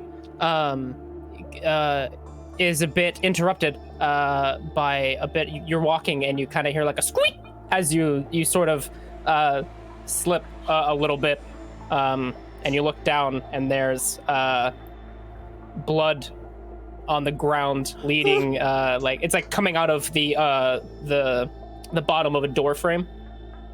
It's like coming from this door. When I hear the squeak, I panic and I tase the puddle. Oh. With Hank's foot still inside of it. Well, he doesn't actually tase. He doesn't actually tase the puddle. What I mean is, like, he reaches towards it and starts pressing the button. Yeah. And then he realizes Oh what my it is. God. Oh God, I've never used this thing. That's like the first. That is the first time I've used this thing. No, people are actually killing each other here. Yeah. It's the worst. If only This they place had is the management. worst. If only they had my kind of management. It's Look at. Oh, it- I I'm gonna feel like tell I you, failed Jill. them. This place sucks. And everybody has always been like this here. Why do you think I keep trying to get fired? Everybody here are a bunch of freaks. Should we look? just. Don't worry, Jill. Hank is a veteran, a veteran of the Orc Revolution. He's been through some dreck, okay? And he's gonna get us through this. I at least read some stuff about it. like Eugene has like built up this whole story about Hank in his head. And Jill totally he's some believes kind it of, because she's a sucker. Revolutionary war hero. Jill's a sucker. She believes it. I didn't know that about you, Hank. Your eyes kind of keep on your AR display the time. And as the next hour it ticks over, you guys sort of hold your breath and nothing happens to you. Oh, that's two people. Two people just died. Somewhere in here. Wasn't Kyle. How do you know that? I said I hope. Oh, you said you hope. They said, okay. It's gonna be 4 people next time. We gotta hurry. I'm calculating, hold on. Our odds, like every hour, like odds are greater than 50% that by hour 5, we're gonna be dead. Oh God, no.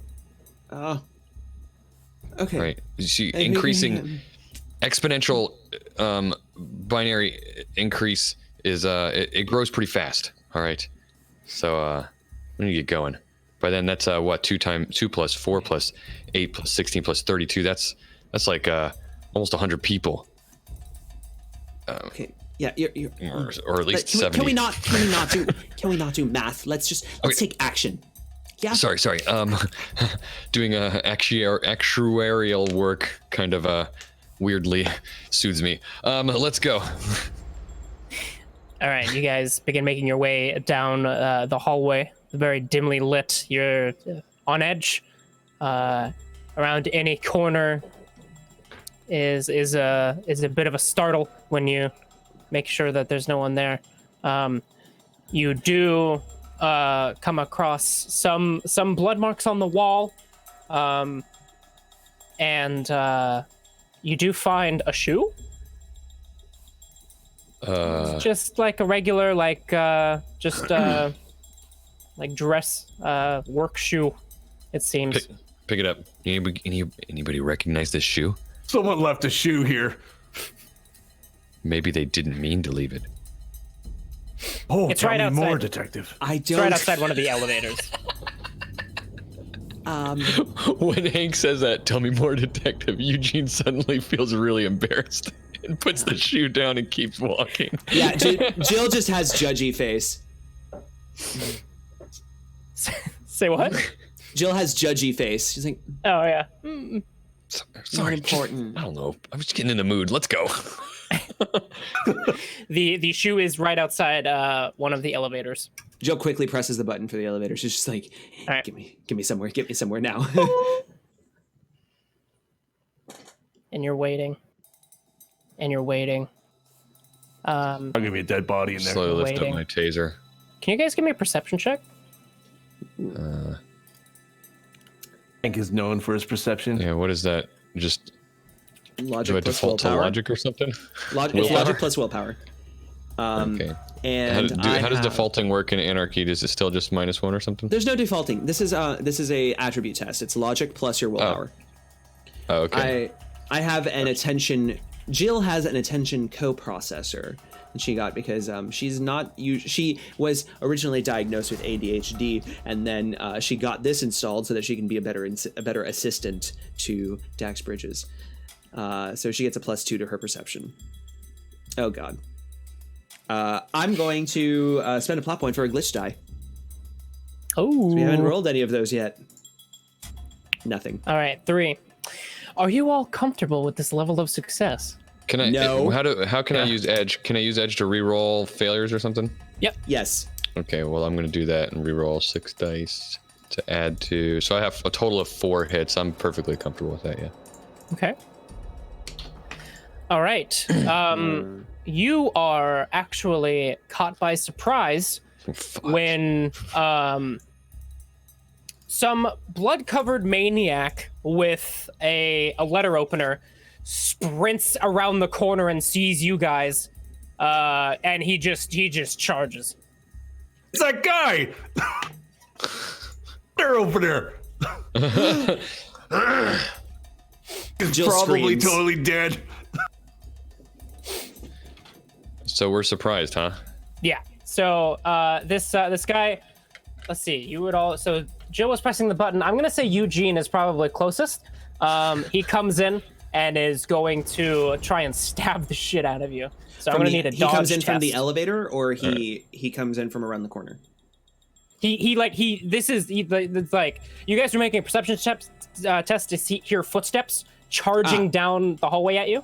Got it. Got it. So yeah, he turns around the corner and he like slides around the corner and sprints at you. How does dodge work? What am I rolling? Agility plus logic. Agility plus logic. Yeah, that's right. Okay. All right. As Let's a see what we reminder got. to our audience, every time that we hit $25 on our fundraiser, we get a point of edge. Please help your friendly Horizon employees. Fraggers. Yeah, I got 2 hits. Are you comfortable with that? I've got some edge I've been saving, so I'll spend another edge to roll those. I got 3. Great. What a great right. spending of my edge. You actually, I matched 2, so you just get out of the way as this guy like lunges with this thing at you, and you sort of back up out of the way, and he does like the ghost face stumble and like hits the wall. I mean, he's an office dude, but yeah, he's now in front of all of you, and he's just covered. He had a white button up on, and now it is colored a much deeper crimson.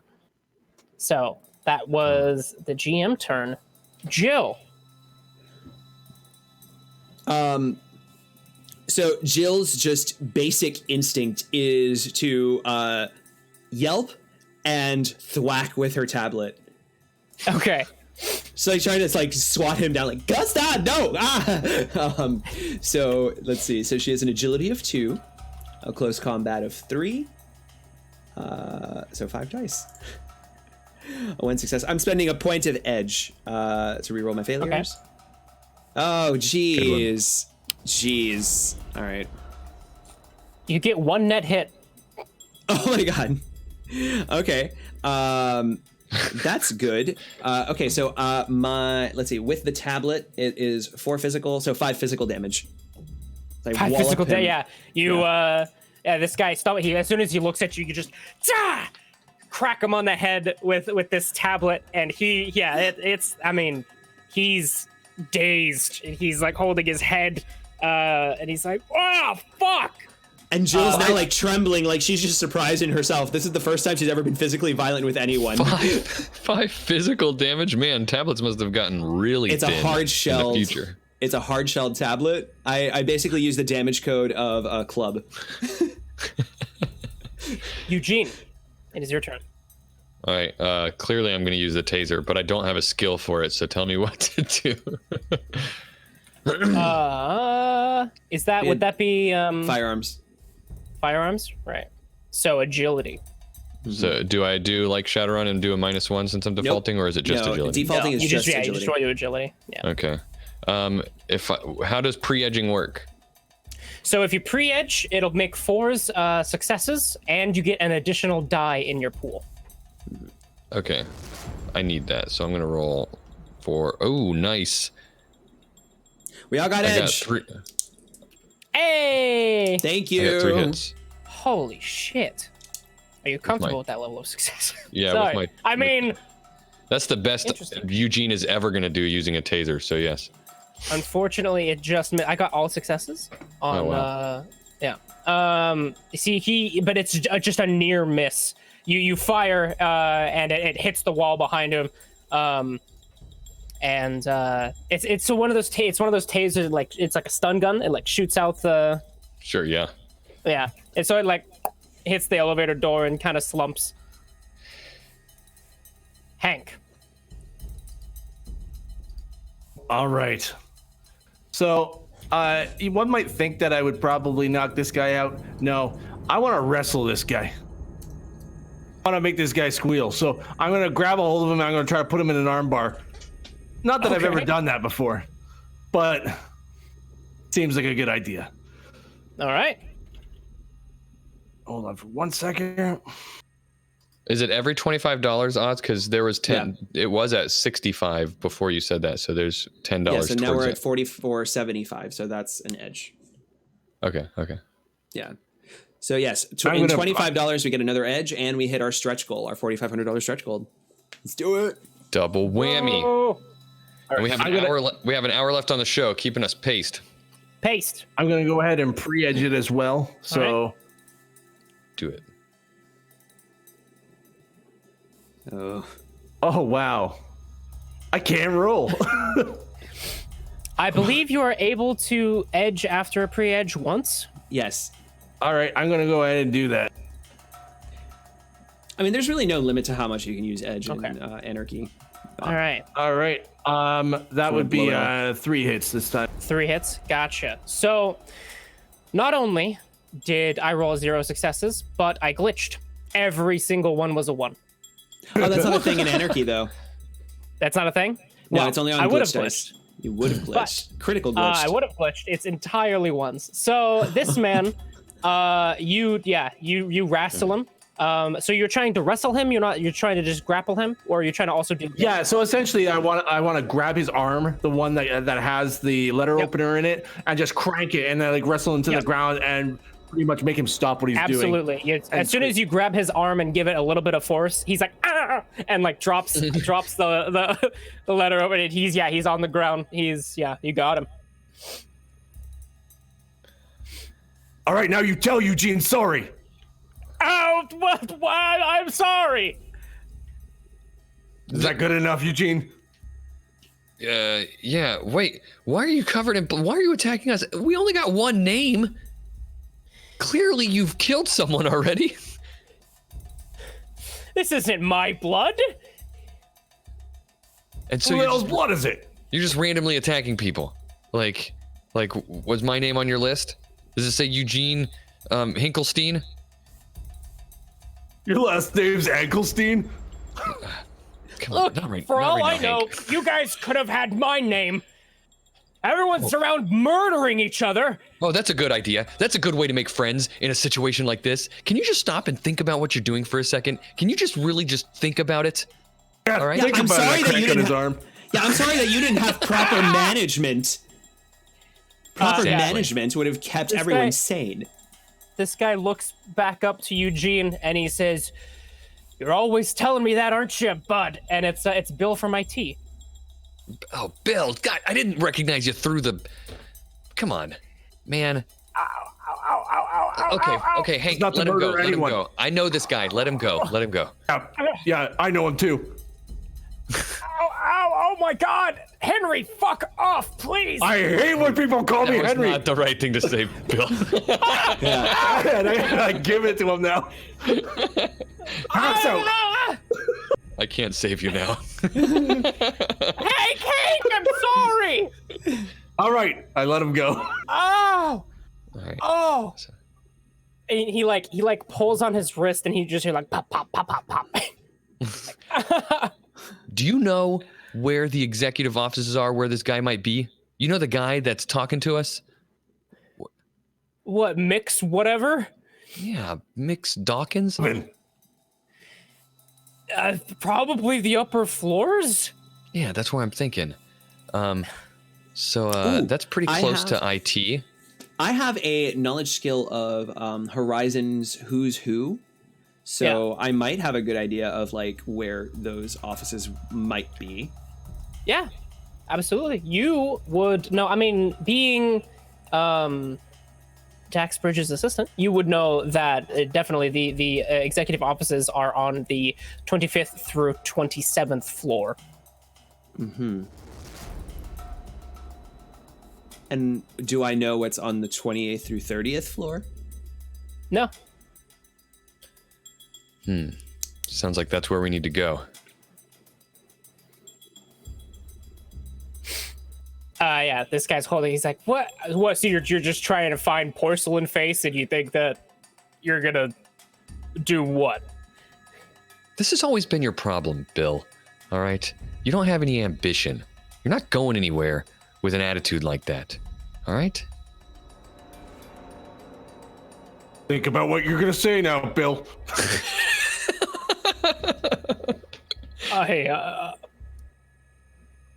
I'm sorry. Don't apologize. You didn't do anything wrong. You just aren't doing the things that you need to do right, okay? Yeah, stop murdering. But he told me that the letter opener was a good idea. I thought. Well, not to murder us with, you stupid idiot. Yeah. Look, we're gonna let you go. Don't come after us again. You remember that time you came in and you were replacing the upgrading the hard drive in my terminal, and you kind of screwed it up and you shorted out the thing, and I made sure it looked like it wasn't your fault. Yes, okay. I know, Eugene. All right. Yeah, I remember that day too. I'm the one who screwed it up. God damn it, Hank. And I told you that. I told you that the same day. It was just fine when I saw it. And when I asked Hank about it, what did Hank say? Fuck you, Bill. Fuck you, Bill. All right. Look, just find somewhere to hide. This is gonna be over soon. We're gonna take care of it, okay? All right. Yeah. Could I have my letter opener though? You gotta promise you're not gonna stab anybody with this thing, okay? You just handed me my ass. Okay, but just unless they're coming after you, like can you promise at least that you're gonna reserve it for anybody just after they wait for them to come after you? Self-defense, okay? I will. I promise. Okay. He keeps looking at Hank. Last question. Where's Dax? Last I saw, they were going up to the top floors to look for Porcelain Face, and then some crazy bitch came at me with a. In the middle of him talking, I grab the letter opener and throw it at him and say, "Let's go." Roll a d6. Okay. Oh please! Oh no! Like a glitch die? Are you spending a plot point for a glitch die? I got a 6. Yeah, so plot point for okay, so an exploit. Do you want this to kill him?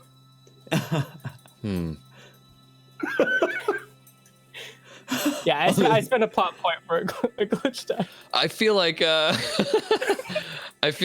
I don't want it to kill him, but I like where you're going. So I feel like it would be really great if it stuck into his chest, but it's just sticking there. Yeah. Oh God!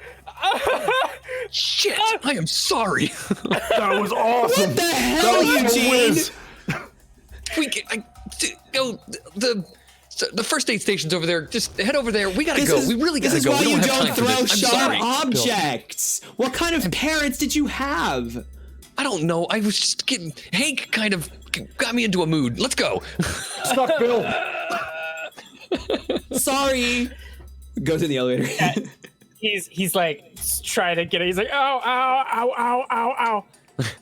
Yeah. Best day ever. I'm elevator. learning so many people's names. All right, we need to. The door opens and you all file into the elevator. All right, let's go up. Sorry. Eugene, by the way. While we're waiting, I would like to tell everybody on our character sheets, there's a spot for archetype, where you would put like magician or decker or something. And on mine, I put market cost and analyst. Yeah. Yeah. I just put personal assistant. Yeah, that's our office archetype. I put nothing. Because that's kind of Hank. So what floor are you heading to? What were you inputting? Whoever is doing so. These guys are always on the top floor. Yeah, I feel like we should go to press the highest number that's available to us. That would be 27. All right, 27 it is. Oh, so we're not able to get to the top floors. Yeah, there's like Security no buttons override. for it. Yeah. Oh, Hey, Jill. no buttons. Uh-huh. Yeah. In case we die, Jill, I just want to tell you, your eyebrows are fine. I thought they were. We have another point of edge. Let's Do we? see. I'm being Yes, added. 2 points of edge because we're at Holy 45-25, and broke that means we the met our $4,500 mark, guys. Thank you so much. stretch goal. Hey, guys. Thank you. Thank you. Get rid of the Bobby's stupid website. Hey. Hey. All right, so now if we get to the $5,000 stretch goal by the end of the Streamathon, we can hire additional staff so Oz and Bobby can get sleep. Boom. That's right. Sleep. All right. Hey, you Bonus guys sleep. are slowly heading up after the awkward compliment or take backsies, I guess. Sorry, I'm just going through some music here. The door opens. Oh, geez.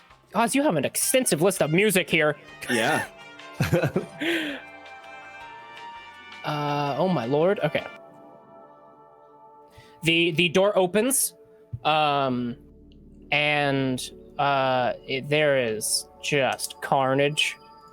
It looks like there's when the door opens, there is an office in front of you that has the same sort of glass walls as they all usually do, and there was a big banner that said "Happy Anniversary," and the one part that's hanging on that was supposed to hang on the wall, like almost on cue, like falls as you guys are looking at it. And there's some popped balloons, and there is somebody like face down on the desk with scissors in the back of their head. Oh my god. What I do to stay calm? I just imagine that it's all lasagna. Oh, Spilled lasagna. that is not helping. Everywhere. Hank. Oh, That's gross. yes, that's unhealthy. We just keep standing there, I guess. Staring. We will. Yeah. So Jill is going to hesitantly actually walk out first. Yeah, Jill, as you step out, and you sort of look around, you look down to the right, and you see a figure in front of another figure, sort of crouching. And let me get some cosmetic going here. You see Dax. He usually has his hair very proper and gelled back. And you see he's in front of somebody. He no longer has his blazer. And you see him wrench something out of them. And he's like heaving. And he looks up and sees you. Jill, how are things? I And knew he's you. seeing his blood flecks on his face. Oh my God, Dax Bridges. Why would you do that? Is that Greg, Dax? Oh, you remembered someone's fucking name for once. You fucking lied to me. Rat dog, eat him. Eat his dick. And yeah, Rat Dog starts charging down at Dax, and he's sitting there with a smile. Oh fuck! And Dax both. Jill's Hey, like, we need him alive. He might know where this guy is. It's too fucking late. Coming after him, and yeah, he's like, God, this dude, like, he's just so perfect. He sprints like a fucking Olympian, and but the dog continues chasing, and like you just until you stop, you don't hear anything anymore. They're both disappeared out of sight.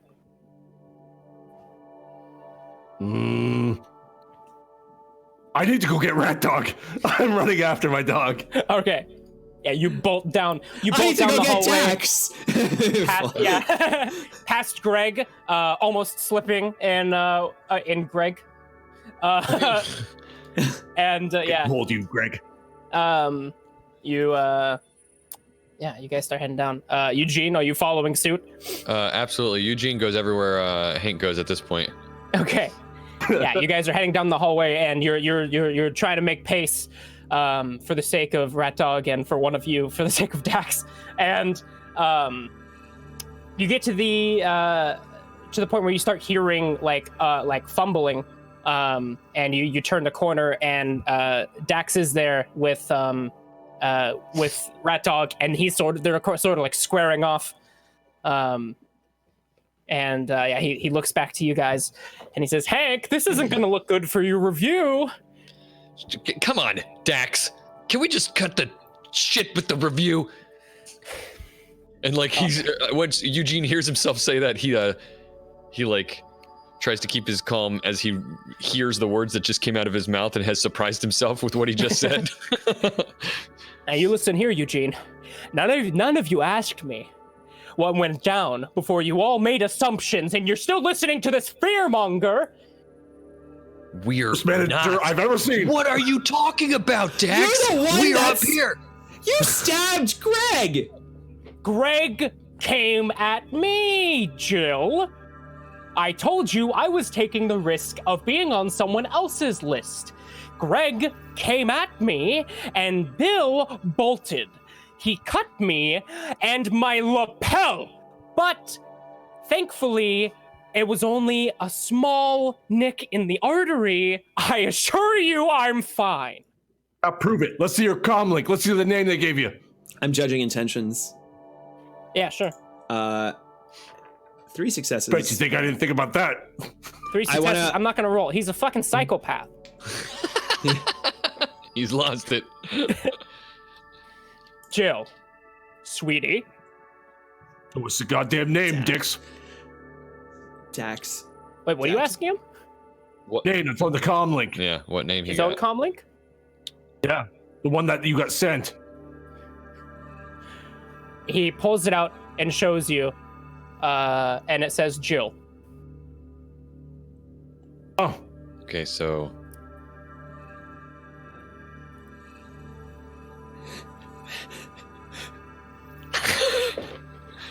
great. Well, color me surprised. I thought you were a total dick. Could you call off your beast, please? Yeah, relax it, Rat Dog. Don't bite his dick off. where's this Dawkins guy? Well, Mick Dawkins A stupid name. they're not on any sort of record of ours.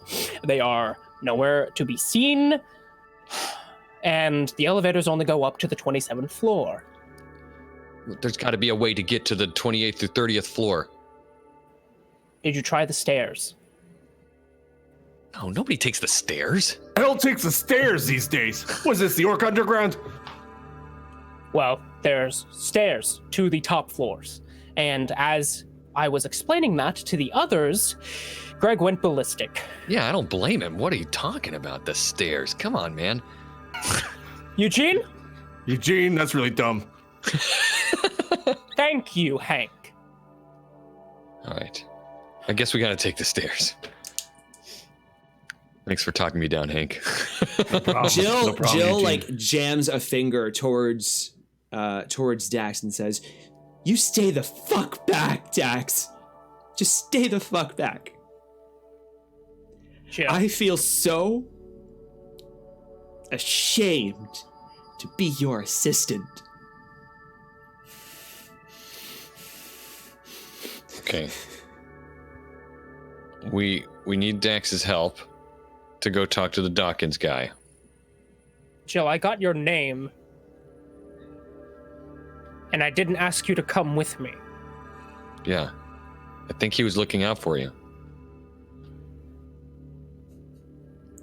What Think are your about it. names? What are the names you all received? How do I know you don't have Dax? And how do I know Hank doesn't want to kill me just because he doesn't like me? I don't know. I've never used company messages in my entire career. I don't even know what my name is. Don't fuck with us, Dax. You liked it. You liked killing Greg. I saw it. Oh, she's pissed, Dax. You should have seen her downstairs when I told her to fix her eyebrows. She's that level pissed. I'm sorry, you told Jill to fix her eyebrows? Yeah, I did. What? Do you know anybody in these offices? Look. Jill, I will keep Hank, a do wide you? berth if that makes you happy, but I want to get to the bottom of this, and I didn't quite like being attacked by a psychopath either. Look, we don't have time for this. It's approaching another hour, and we could be one of those 4 people that die. Any one of us, or all of us. Well, thankfully, it seems like they're satiated for the moment. The hours only happen if nobody dies, and, well, with Greg and whoever that was with the scissors, I think that we're in the clear for another hour, as morbid as that may be. You're right. It's a calculating way to look at it, but I can respect Check that. my messages. I need to see who I've got. I'm really curious now. I realize I also haven't looked at mine in all the chaos that I look at mine. Eugene, you have Karen. Who the hell's Karen?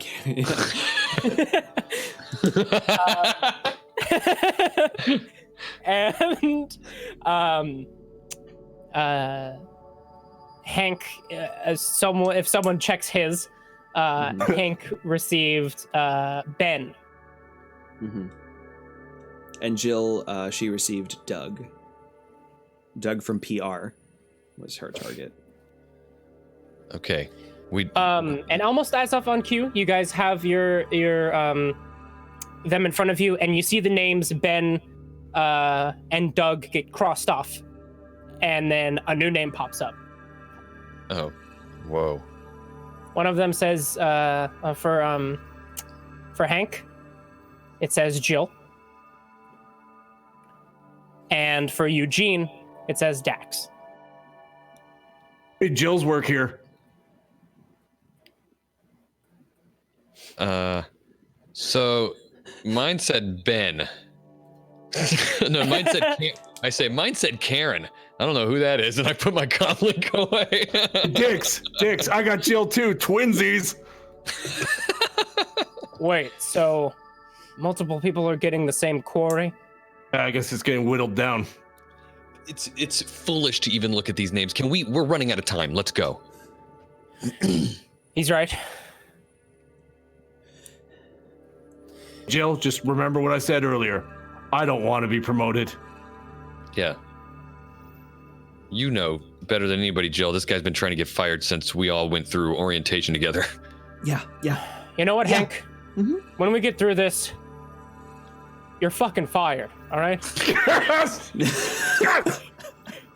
He said that in like he's so proud of Hank. Like he's like, fuck, dude. you've done such a great thing, Hank. You're fired. And yeah, he like sort of walks past the dog and opens the door to the stairs. And he's like, come on. All right, let's And go. Hank's going with him. He has the letter opener, and he like tosses it to the side. Well, wait, you might need that. Jill, I don't know if you've ever taken someone's life, but it doesn't exactly feel great on the conscience.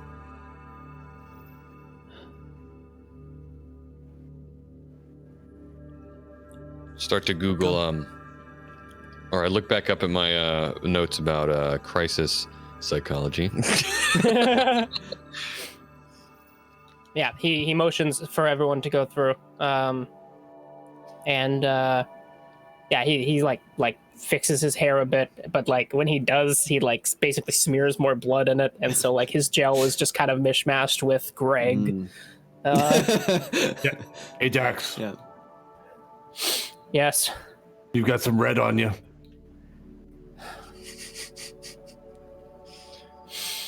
Please go up the fucking stairs, Hank. All right. That dog. Eugene grabs Jill's- the letter opener and puts it in his pocket, and then goes up. But like Jill's- he waits for everybody to go ahead. He doesn't want anybody to know that he grabbed the letter opener. Yeah. Jill wants to take, if she's not taking the back, she's taking the lead. So, and since Dax is not budging, he wants to go last. Then yeah, Jill's taking the lead, but she's paying attention to those behind her as she goes up the stairs. All right. Yeah, you guys start heading up the stairs. Very, like it's been a long day, and these stairs are sort of This is a worse than nice hump day. solace from the disgusting hallway. Day ever. You get to one of the stairs, and there is a body on the stairs. But unlike all the others, there's no office supplies in sight, and it's just like bullet holes in their chest. Oh my god. And the name tag says Doug. Brown dog. Did my quarry name change then? Didn't your name already change? Or am I incorrect? I don't think you mentioned mine. No, Doug, yeah. So Doug, yours is the one. I'm sorry. I said that Bill and I said Eugene got Dax, but Jill got Dax. Eugene Oh, Jill is also still got Karen. Dax. Okay. Oh, mine's still Karen. Okay, Right, yeah. got it. Yeah, just as Karen. All right. Yeah. They have a gun. Somebody has a starting gun. to think these names aren't really random. Seems kind of weird that both you and Dax got Jill, and we're like standing right next to Jill. They're trying to turn. They're trying to turn us against each other. I think you're They right. know. I think they know that we're coming.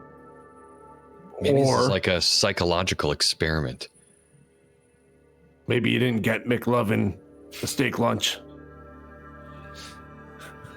I don't really understand how your brain works, Hank. Neither do I. All right, we're slowly making our Go way through, I on. guess, looking for this where we need to be. All right, you Just keep an eye continue up out for the person staircases? with the gun. Oh yeah. There's a gun. There's a Oh. gun. Like Frank. Jill is not okay. Yeah, you're right. I hadn't really thought about that. Okay, let's be careful. All right. So we get to the 28th floor, I guess, or do we just want to go straight up to the 30th? Just want to skip I like. say and we, work our way we get down? as high as we can get. Yeah, the Okay. stairs continue on. You get to the 28th, and the stairs keep going. So get to the 30th floor, Mm-hmm. All right. and You happen upon the door. Mhm. It's a pretty average stairwell door, but you can see that it's because there was kind of carnage a bit below when you were coming up with some of the dead bodies, but then you get back up here and everything seems to be pristine again, and the door is there. Is it openable, or is there some kind It's- of biometric? The door sign? the door is closed. Do you try and open it? Yes. So Jill, you're opening the door. Yes. All right. Get on my taser. You open it up. How do you open it? Trembling hand. Grab onto the doorknob to turn it and pull. Yeah, it's a pull door that opens towards the stairs. So you come up the stairs and you go to the right, and then it's like that dead end with like the railing behind you, and then the door pulls open.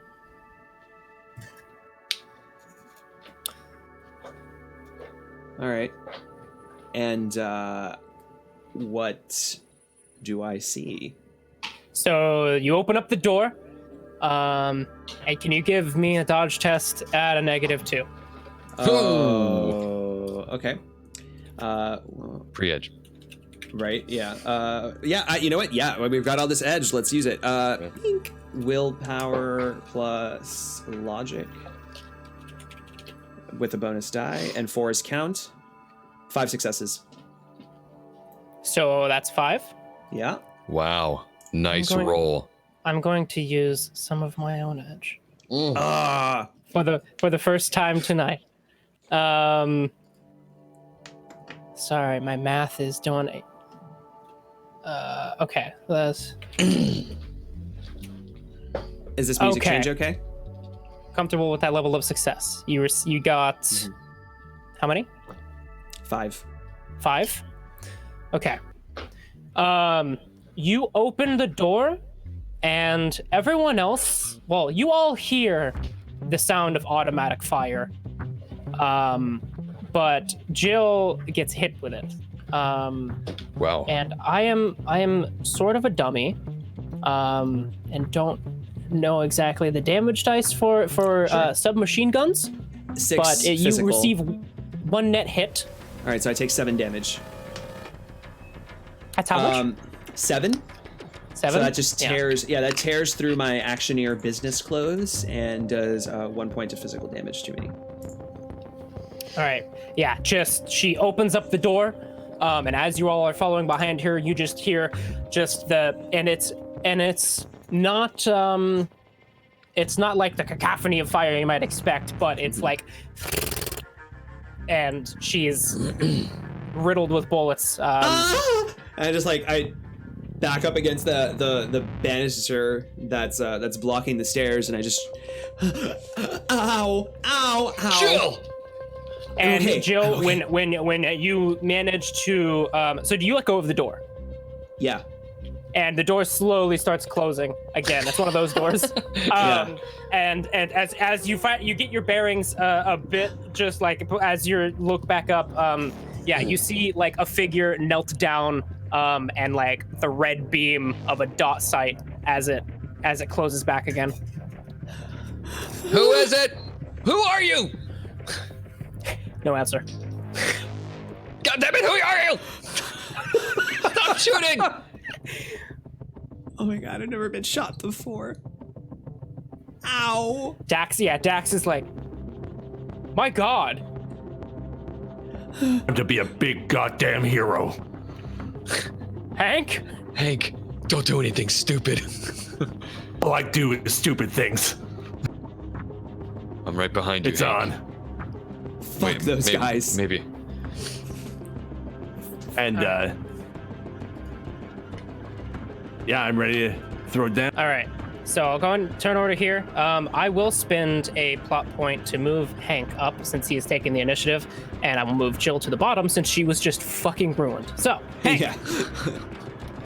All right, I'm going to take control of Rat Dog. All right. Charge through that closing door, and hopefully bite into this guy. All right. Give it a whirl. Right. I love how you managed to be a drone rigger even in a white collar office. Ooh, I'm gonna Edge. post edge that. Okay.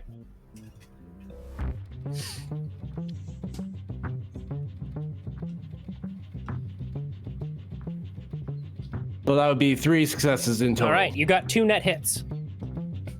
All right, so he can take 9p then. All right, yeah. You so Snapping jaws of. can you see through your dog? seeing it in AR. Yeah. So yeah, you see like it's just this like ballistic armor, like some sort of like special operative that just gets tackled. And yeah, it starts, your vision, you see like the dog's like shaking head, it's kind of wobbly, but yeah, you like hear like I mean, you guys hear it through the door too. It's like, whoa dog. It works. It like bits like, and he's like, he starts like screaming. But we gotta go now. We gotta get him. Don't we? Before he gets back on his feet. Yes, fucking yes. Hank, is that your turn? Oh, Eugene, go! All right, Eugene, it is your turn. Eugene grabs his taser and he goes. All right. Yeah, you rip open the door and you run in, and you see the one getting attacked by the dog, and you see two others who like had their guns drawn on the dog, and they look over at you and point their weapons at you. And behind them you can see one of those glass doors. And this place doesn't. It just sort of looks like a construction area, like it's under development. Mm-hmm. And it has like the waving. Like there's like the windows don't have any glass, and there's like it's very under construction. But you can see like there's one of those glass conference rooms and a figure standing in it, but way in front of them is two people with rifles. Can I spend a plot point to make it so that there's like a like Eugene looks over and notices that there's like a what would you call it, like a fire alarm thing right next to him, and he shoots the taser at the fire alarm thing and causes the sprinkler system to go off? Absolutely, yeah. You hit it and yeah, like he sees those two guys and he's like, and he's like, yeah. They're hold on, I'm gonna fucking okay. Yeah, you they're pointing the guns at you, and the water hits them, and like you see like they're a bit jumpy. The water hits them, and one of them kind of like sprays his weapon off to the side, and then the other one sort of freaks out, and they're a bit frazzled right now. They didn't expect that to be the plan of action. All right. Nice. Jill. All right, so game terms, we now have probably a visibility modifier or something of -1 on any kind of range sounds stuff, about right. All right.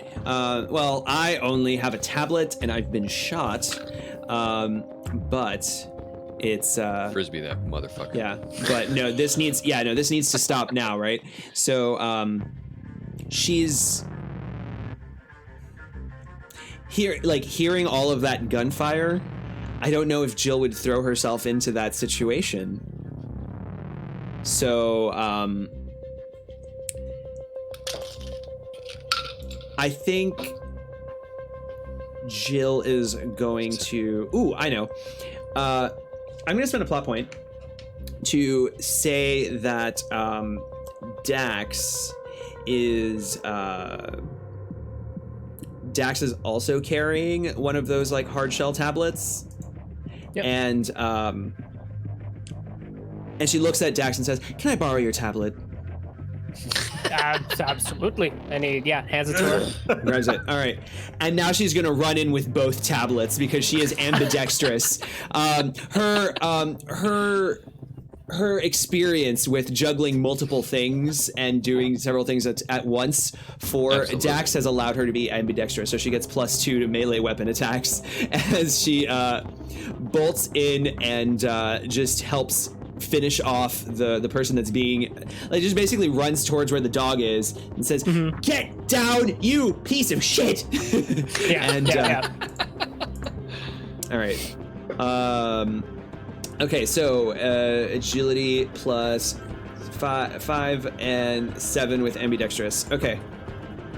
3 successes. Hold on. I'm going to spend a point of edge to reroll my failures. Okay. I want more. Okay. 4 successes. 4 net hits.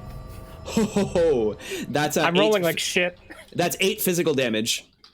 Yeah. Describe how you would beat this man to death with a tablet.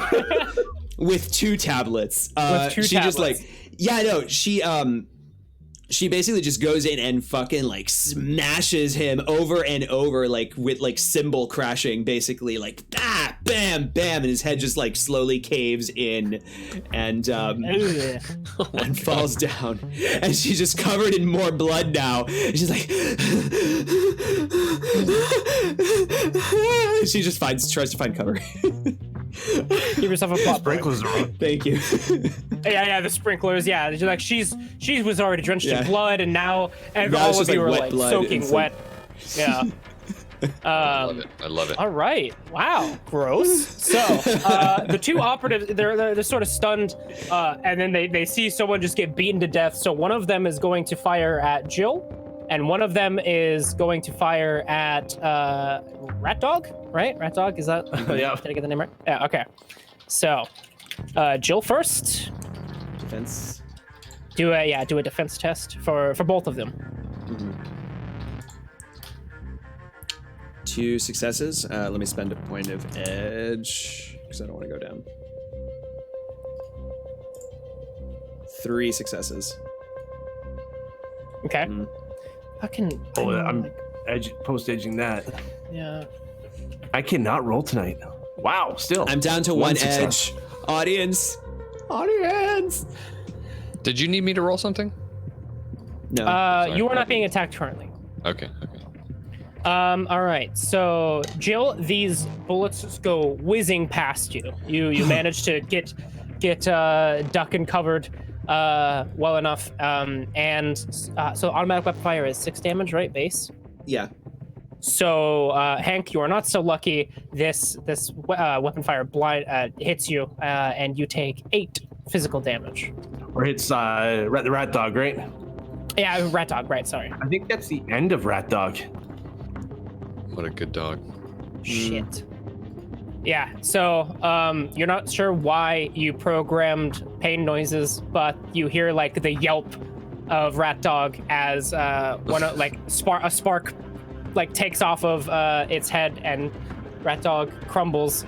Aww.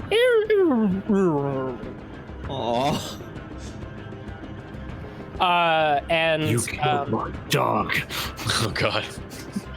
Here we go. Dax takes this opportunity to huddle in, and he grabs the weapon from the whoever these people are.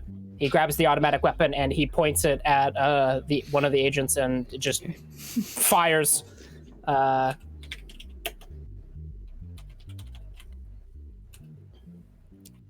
yeah, he takes some armor off of one of them as well. And these guys are like starting to try and like retreat backward, and the figure behind all the glass turns and looks, their porcelain face sort of gleaming off of the light in their room. And Hank. Killed my dog! And I rush in there, and I'm gonna just jump on this guy, just ultimate punch him into the ground. All right.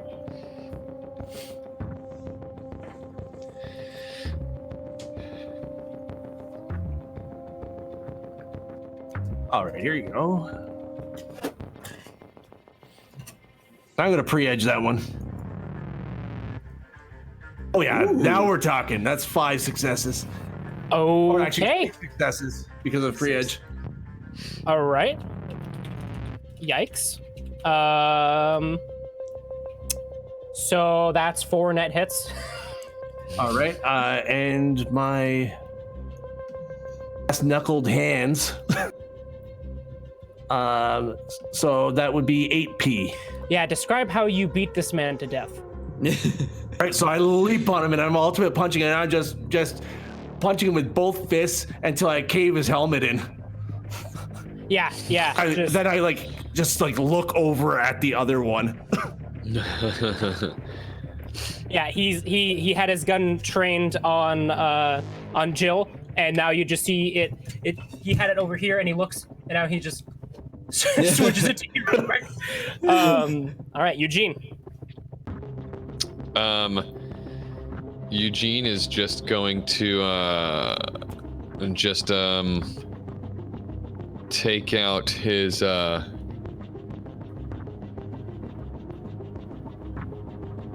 No, he's gonna shoot his taser. He's just gonna shoot his taser. Okay. Which I will definitely be pre-edging because I only have 4 dice for that. So that's another 3 hits. All right, you get 0 net hits. All right. So well, just base. Base on that is 6 stun. Okay. All right. Yeah. You hit him. You hit him with it, and it sort of like latches into his armor and gives him a jolt. And he just trying to pull the wiring out of him. And now he's like looking between both you and Hank, trying to figure out what to do. Jill. I turn my attention to the porcelain person. I'm gonna roll. Actually, I want to do a perception test to see what she's surrounded. Basically, I'm trying to just like assess that situation and see like what I need to pay attention to in order to. You're trying to see what the porcelain peep is up to. And like just like behind the glass and trying and like the way to get to it. I just want to like find the tactical approach here. Any considerations I might need. Gotcha. 2 successes. I'm holding onto my one edge, so no. I will live with this. Okay. Well, are you comfortable? So you're gonna live with it? I'm living with it. All right, so you're trying to figure out like a route to get to. I'm trying to see like if she's since she's behind the glass, what's behind the glass protecting her? All right.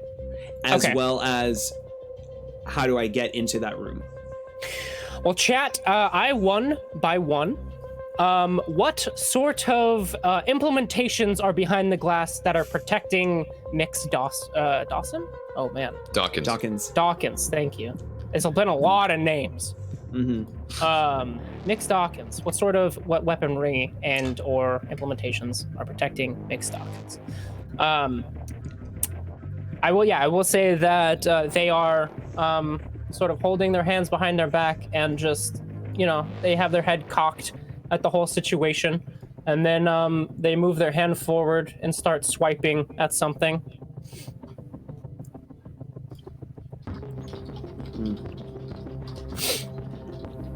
Oh God. So this is what it feels like. So this is what it feels like. Yes. All right. I will go ahead and take Allie's suggestion that 2 mages sort of appear out of nowhere, or their invisibility wears off next to her, and she's still swiping at something, and they both approach the door and open it and start heading out to you with purpose. They both also have porcelain masks on. Though, as Mix Dawson, oh my God, fucking Mix Dawkins, right? Dawkins, yeah. Jesus, Mix Dawkins has some sort of business attire. These 2 have some sort of robes on, and they're gonna be coming out swinging.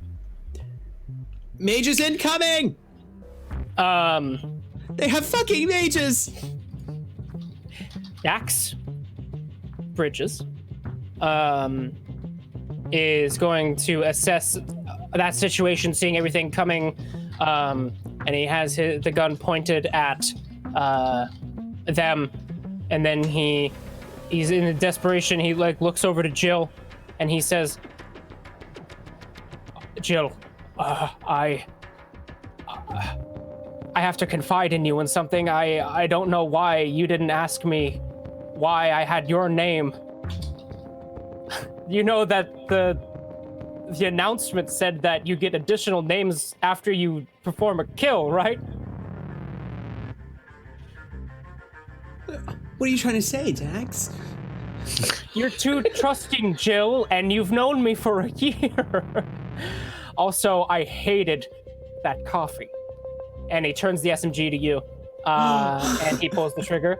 So give me a dodge test. This is at a negative for him because it is doing the raining. Right. 2 successes. Oh, fuck. I don't have. I think I'm going to edge. So are you comfortable with that level of success? No, not if you're edging. Right, I'm at 0. All right, down to 0 edge. Audience, help me! Help us! Oh, bam! 6 successes. Whoa! All right, yeah. You hold up your tablets in sheer fear, and the bullets like riddle the back of the tablets. But I guess they're made by Nokia because you are unfazed.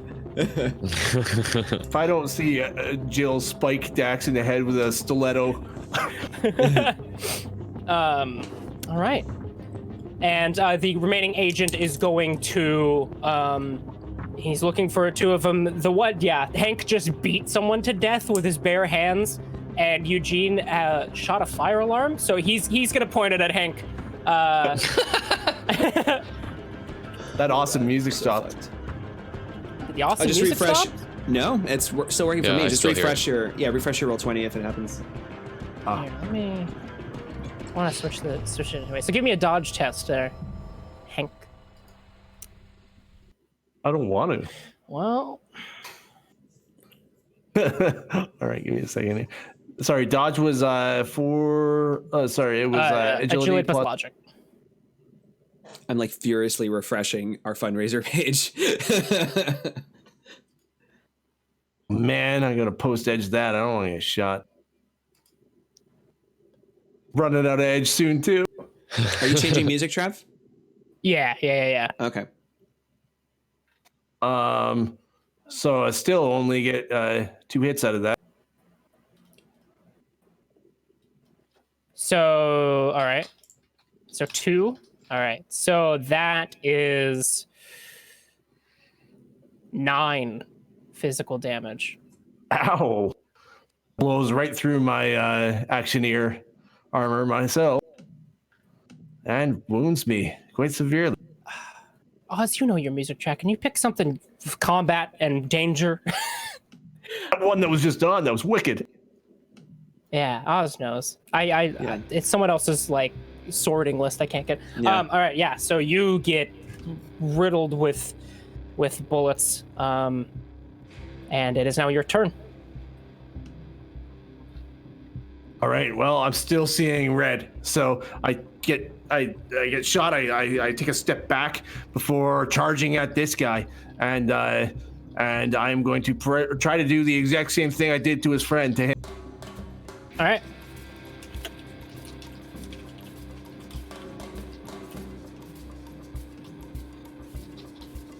Only 2 hits.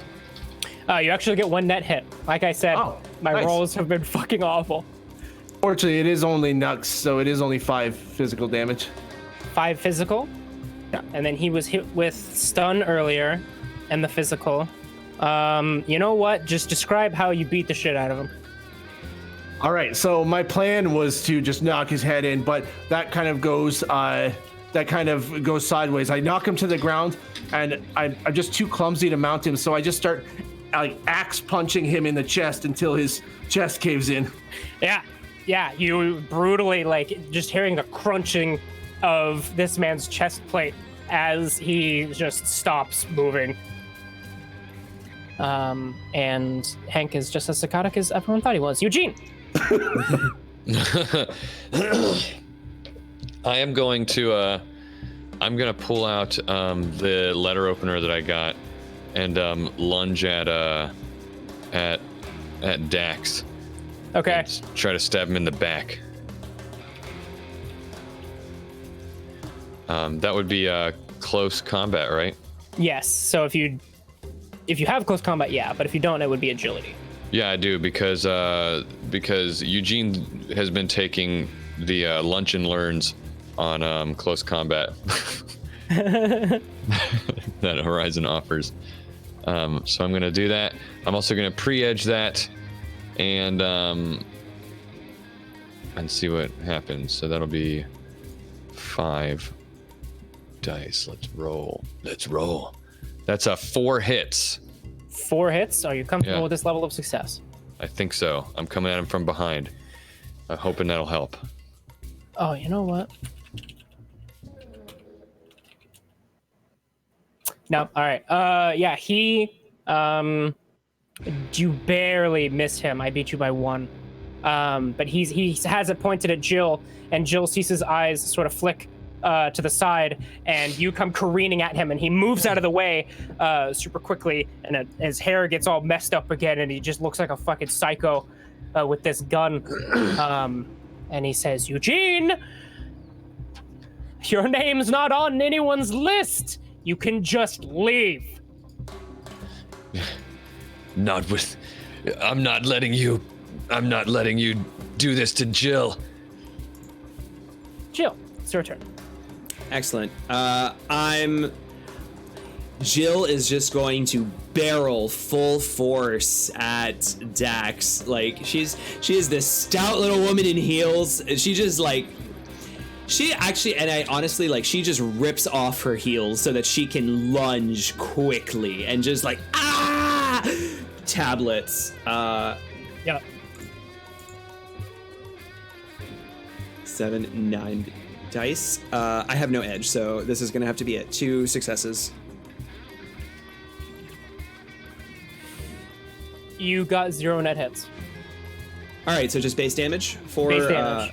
4 physical damage as I just 4 like start physical? beating him. And I also want to spend a plot point that I in that process I disarm him and the gun just kind of like goes off to the side towards Hank. Yeah, or towards the Eugene gun, rather. Rolls Eugene or Hank, it hits Eugene's feet. And yeah, you're just beating him in the head with these tablets, and he's like holding up his hands, and he looks at you, and Dax is a fucking animal. And he says, Jill, this could be so easy if you just stop resisting. And he, like, as he's saying that, he's like lowered down, and he reaches into his super expensive cyberpunk Oxfords and just pulls out a combat knife. And he points it at you, and he says, just stay still, and this will be over quickly. And he's gonna lunge at you. Okay. So yeah, I'm gonna need a so dodge I'm just gonna test. accept that. Cool. 4 successes on the dodge. I'm using my last edge because I literally am rolling worse than I ever have. All right, yeah, he whiffs it. I just fucking suck at this game. He comes careening past you again, and he was telegraphing everything, so you were able to get away from him, and you're not wearing your heels anymore, so you're a little bit more deft on your feet. Mm-hmm. And yeah, so the mages start heading towards you, but they stop, and they look at each other, and they look back at the porcelain-faced individual, and they look back at you again, and they slowly start turning back towards the door, and they start heading towards it, and then vanish again. And the porcelain face individual is still doing something on their own AR display. But then you see they kind of give it a final tap before sitting the whole thing away. And they start walking towards the door. Hank. All right. Well, starting to feel his rage starting to decline, but just being incredibly pissed off at this point. I want to spend a plot point to literally pick up the guard that I was pummeling and throw his body at Porcelain Face. Okay. Just so you know, Porcelain Face is like 20 feet from you. Oh, okay. Yeah. That might be out of shot put range.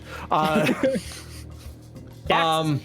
You still get a movement. You could lunge forward. Yeah. You could use your movement to get closer, but you'd have to get closer. All right, I will do that then. I will lunge forward and toss this man.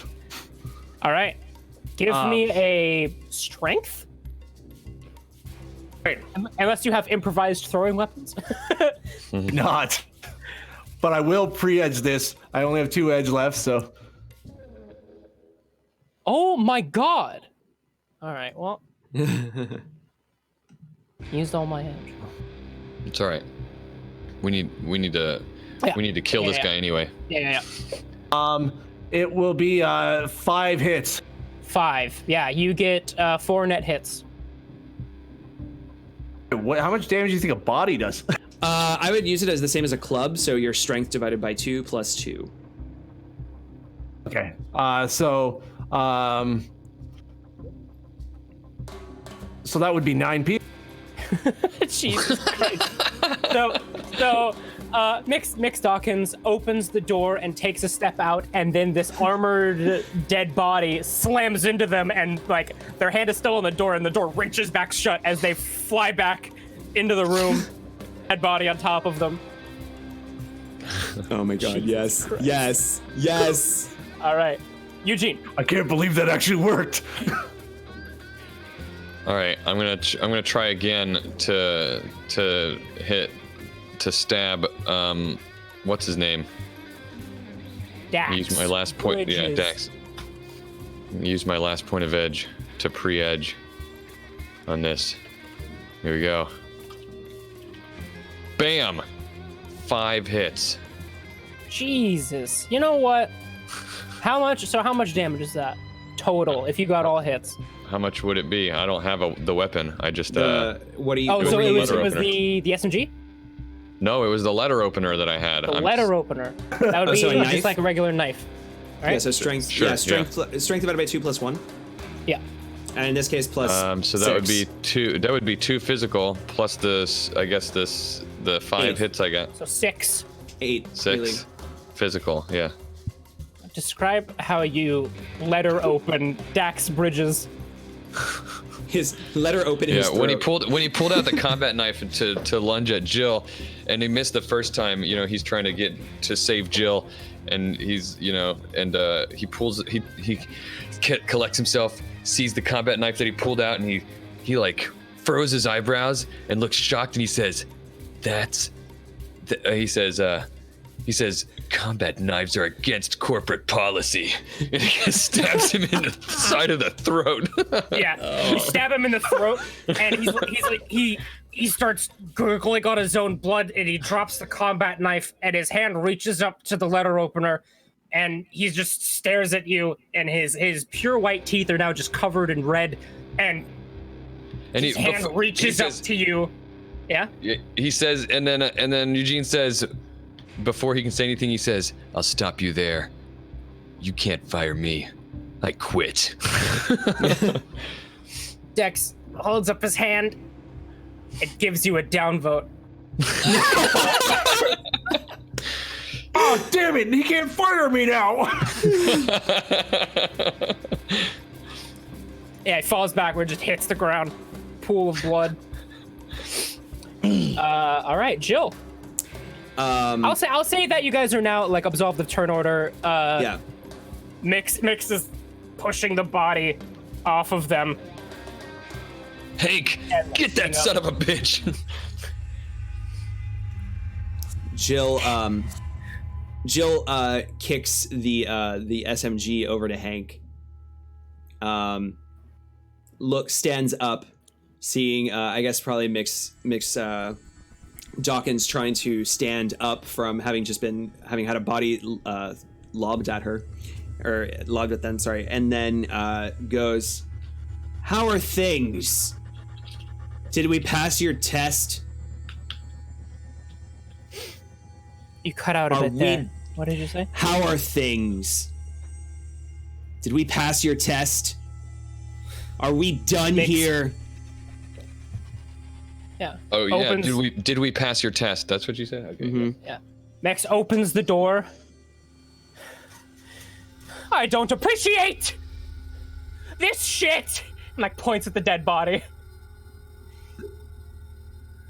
And they start kind of like you walking don't back out. appreciate this shit. Oh, must be nice for you since you haven't had to deal with any of it. You're the one inflicting it on everybody. Who the hell even are you? Hank, As I said, just put an end to this guy. doesn't matter. I throw the submachine gun at him.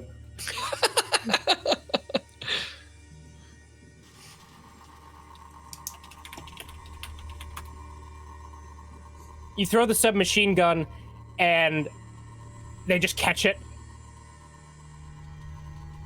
Didn't see that coming. Oh, well, shit.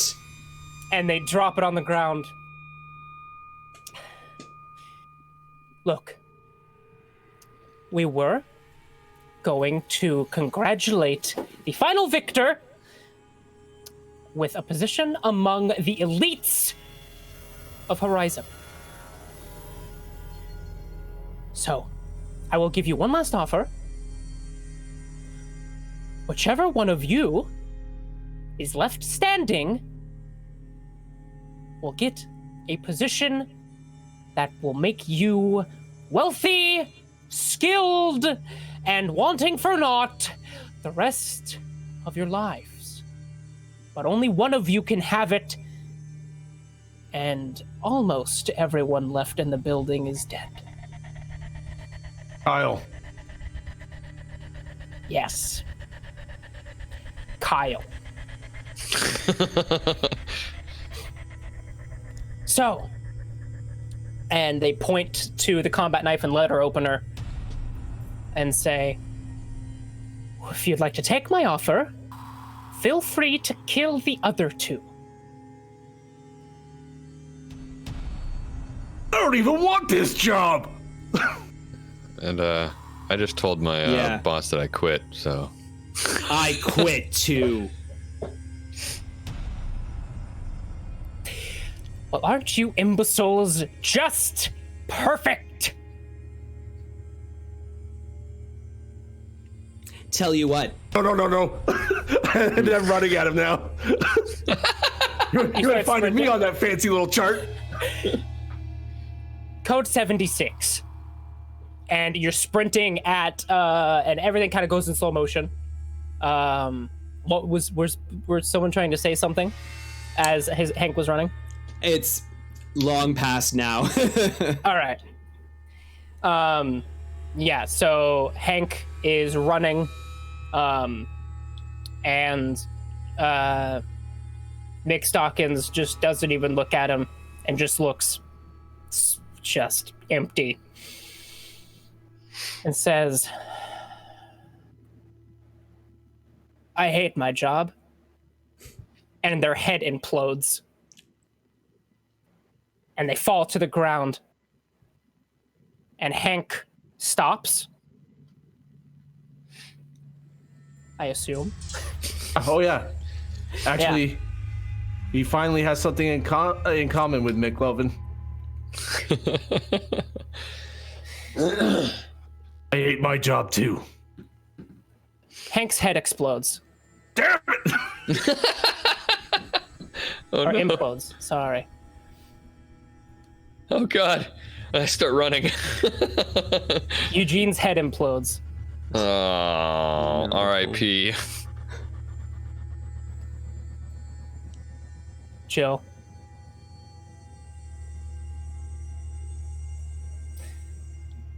Your head implodes.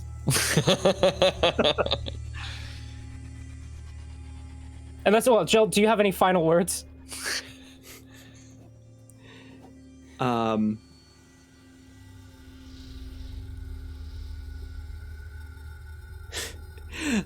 You know what? I think the silence is as dignified as it's going to get for Jill. She's blathered a lot in her life, and now she knows the value of silence and acceptance. Hank didn't want to die here. He should have skipped today too. He skipped the last 3 days. All right. So, the carnage laying on the top floor. heading to the bottom floor. The shields of the building, or at least the front door, rises up, and Kyle steps out, and he is covered in blood, and he looks at the chip in his hand and drops it on the ground as it implodes.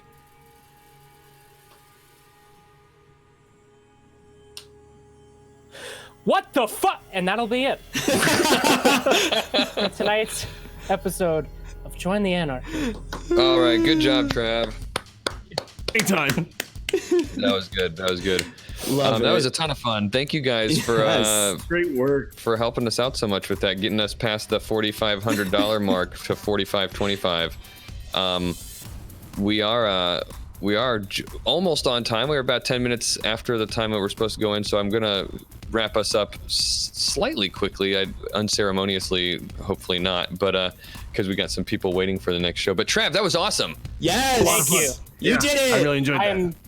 My computer didn't, so that's good. Yeah, that was my first ever Anarchy game, and first ever GMing of Shadowrun in general. So Yeah. I apologize You if blew some things everyone's were off, but minds. Yeah, that was good awesome. one. Thank you Cole. guys. Had a blast. Yes, thank you. Damian, That thanks was for great. coming and Thank you. hanging out with us on this show too. No problem. Yeah. Thanks for having me. Yeah, of course. And so if you guys stick around for just a minute, we're gonna switch over real fast. I think Oz is streaming this. So he's gonna drop it down. I'm gonna pick up with the next not. thing. Huh? You're assuming right that. now. I was Yeah, like, I mean, oh dear God, what? No. Yeah, I mean you're currently streaming, and I need to be streaming the next thing. Gotcha. All right, and so me and Oz are gonna be over there with those. We're gonna have a ShadowcastersNetwork GMs sort of discussion panel. It's gonna be kind of a free-form discussion. I'm gonna moderate that and get some discussion going about, what people's experiences are GMing online, GMing with the network, and GMing and talking about their individual shows and challenges and just experiences that they've had with that. So, is there a way to get around. Trav on it? Because now that Trav is an official Yeah, my unofficial GM. brand new experience. So we will see you guys on the other side, and stick around. 4 hours left.